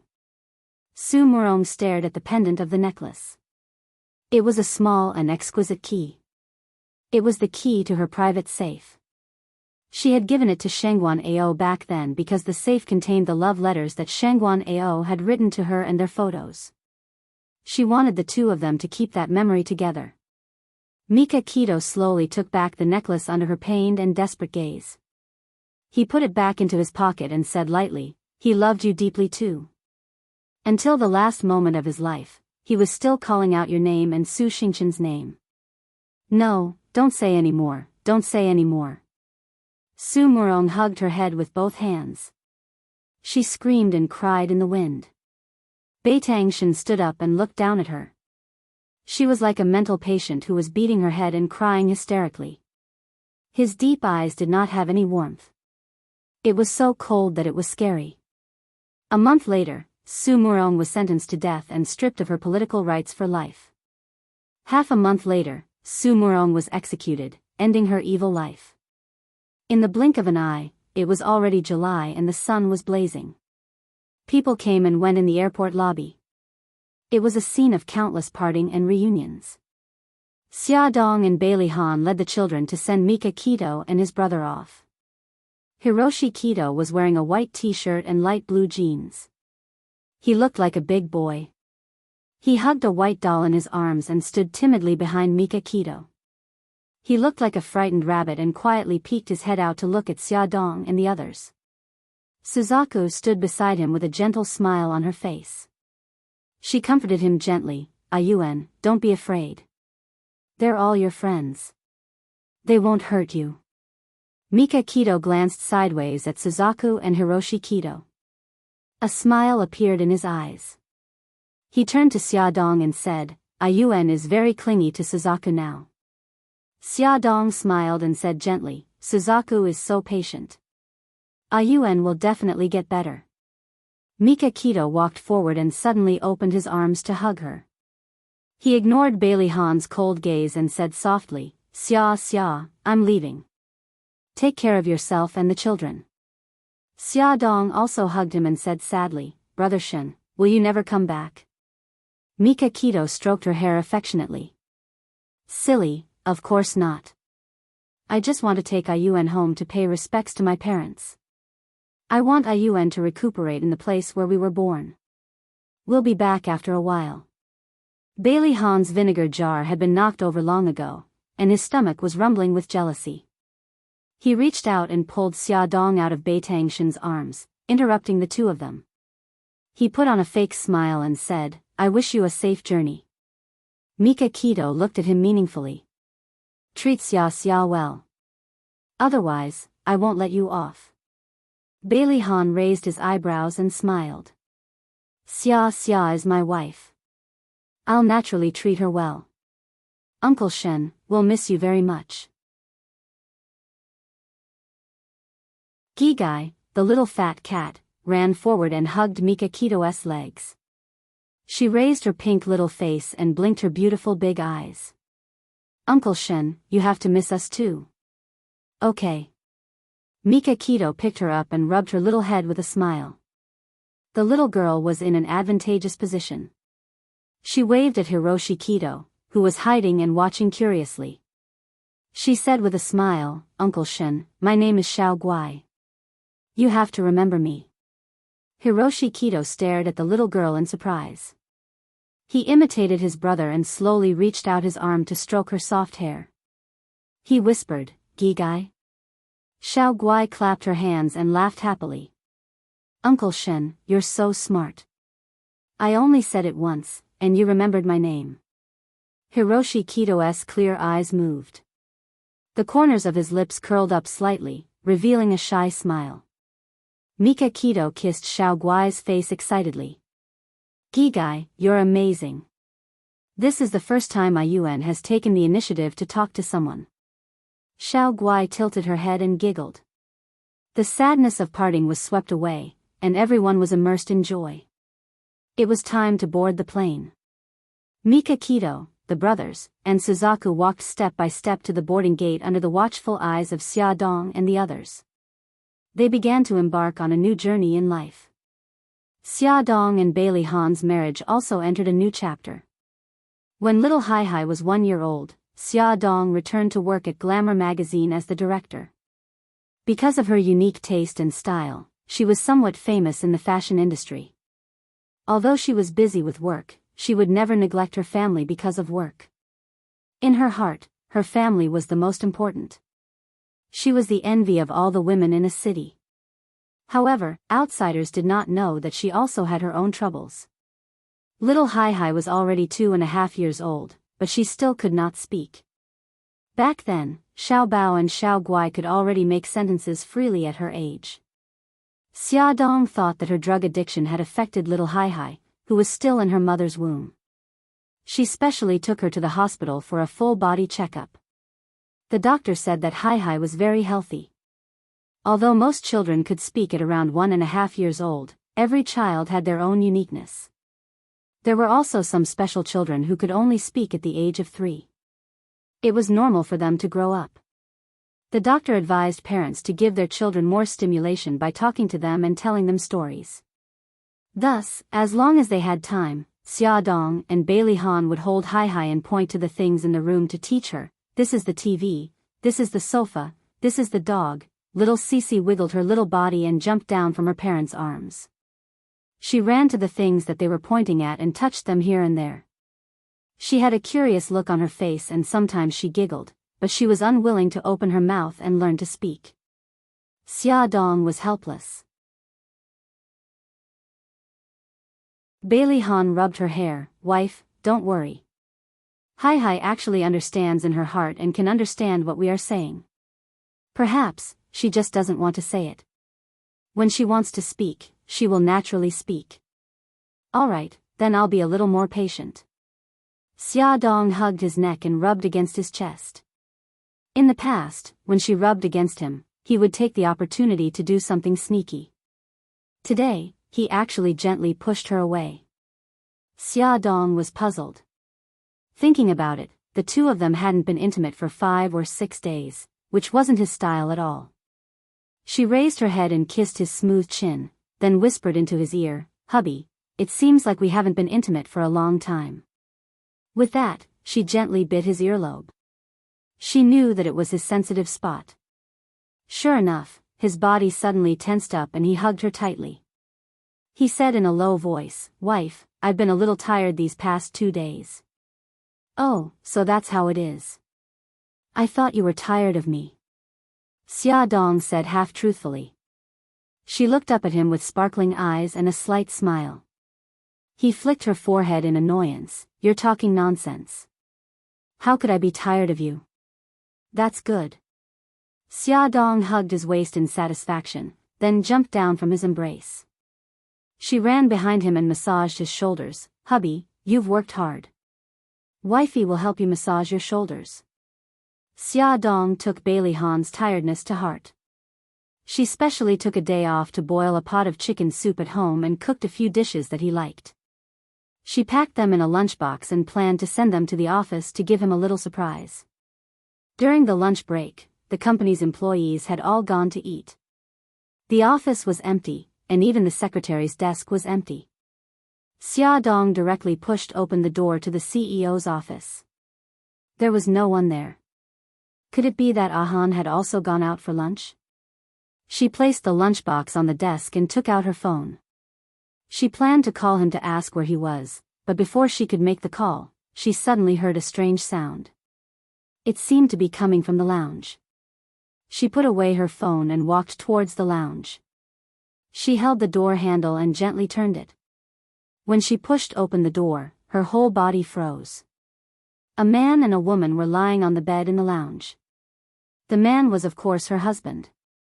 His suit jacket was carelessly thrown on the floor, and his shirt was unbuttoned. His face was flushed, and his eyes were filled with desire. The woman was Bailey Han's newly hired secretary, Lin Wei. Her clothes were untidy, and she was only wearing a sexy underwear. She was straddling Bailey Han's waist in a riding position.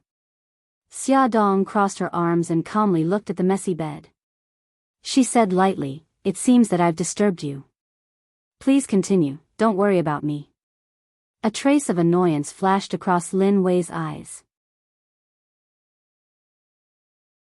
Just as she was lost in thought, Bailey Han suddenly raised his arm and ruthlessly threw her onto the floor. He stared at her with bloodshot eyes. Scram! Lin Wei awkwardly picked up the clothes on the floor and rushed out of the lounge from Xia Dong's side with the clothes. Xia Dong still crossed her arms and leaned against the door motionlessly. She calmly looked at Bailey Han. Bailey Han breathed heavily, his chest heaving violently. He staggered up from the bed and threw himself at her. "Wife, let me explain." His entire body was leaning against her, the sweat on his forehead dripping down his temples. His body was tense like a rock, and his hoarse voice was filled with desire. "Wifey, shoo." Xia Dong supported him with one hand and covered his mouth with the other. "If you're feeling uncomfortable, then don't talk. That damned woman, how much drug did she give you?" She wasn't a fool. It only took her 2 seconds to determine that he had been drugged. His face was abnormally red. Bailey Han's anxious heart finally calmed down. His body was boiling hot, his throat was itchy, and a fishy sweet taste surged into his mouth. Just now, he had completely used his willpower to resist the powerful medicinal properties of the aphrodisiac. His body was already reaching its limit, so his qi and blood were especially turbulent. Xia Dong was helpless. She didn't want to be a tool to neutralize the drug, but she couldn't watch her husband suffer. She reached out to unbuckle his belt and said, "You'd better be careful in the future. If there's a next time, you can suffocate to death."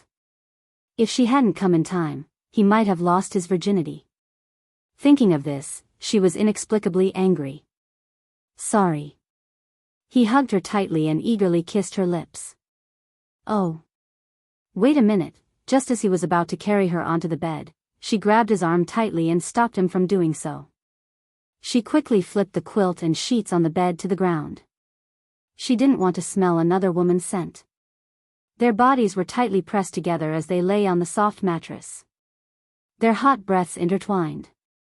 Their seductive moans intertwined into a sweet melody. The room was filled with a romantic atmosphere. The ambiguous atmosphere lingered in the air and didn't dissipate for a long time. After an unknown amount of time, he was still tirelessly tasting her. She curled up under him and softly whimpered, "Don't. Hubby. Stop, baby, it'll be done soon." A certain someone was sweating profusely. You lie to me every time." Every time, he said it would be done soon, but in reality, he still wanted to torture her for at least half an hour. "I'm not lying to you this time." He moved fiercely and stopped. Then, he hugged her tightly in his arms and kissed her sweaty cheek. After a short rest, he reached out to pick up his coat and draped it over her. He lovingly stroked her hair and whispered, "Honey, thank you for believing in me." Xia Dong was so tired that she couldn't even open her eyes. She muttered unhappily, "If I hadn't rushed over, you would have been eaten." He tucked her wet hair behind her ear. "No, even if you hadn't come, I would have chased her out. Even if I were to suffocate to death, I wouldn't betray you." She struggled to open her eyes. "Really? Of course it's true. I'm yours alone. No one else can touch me."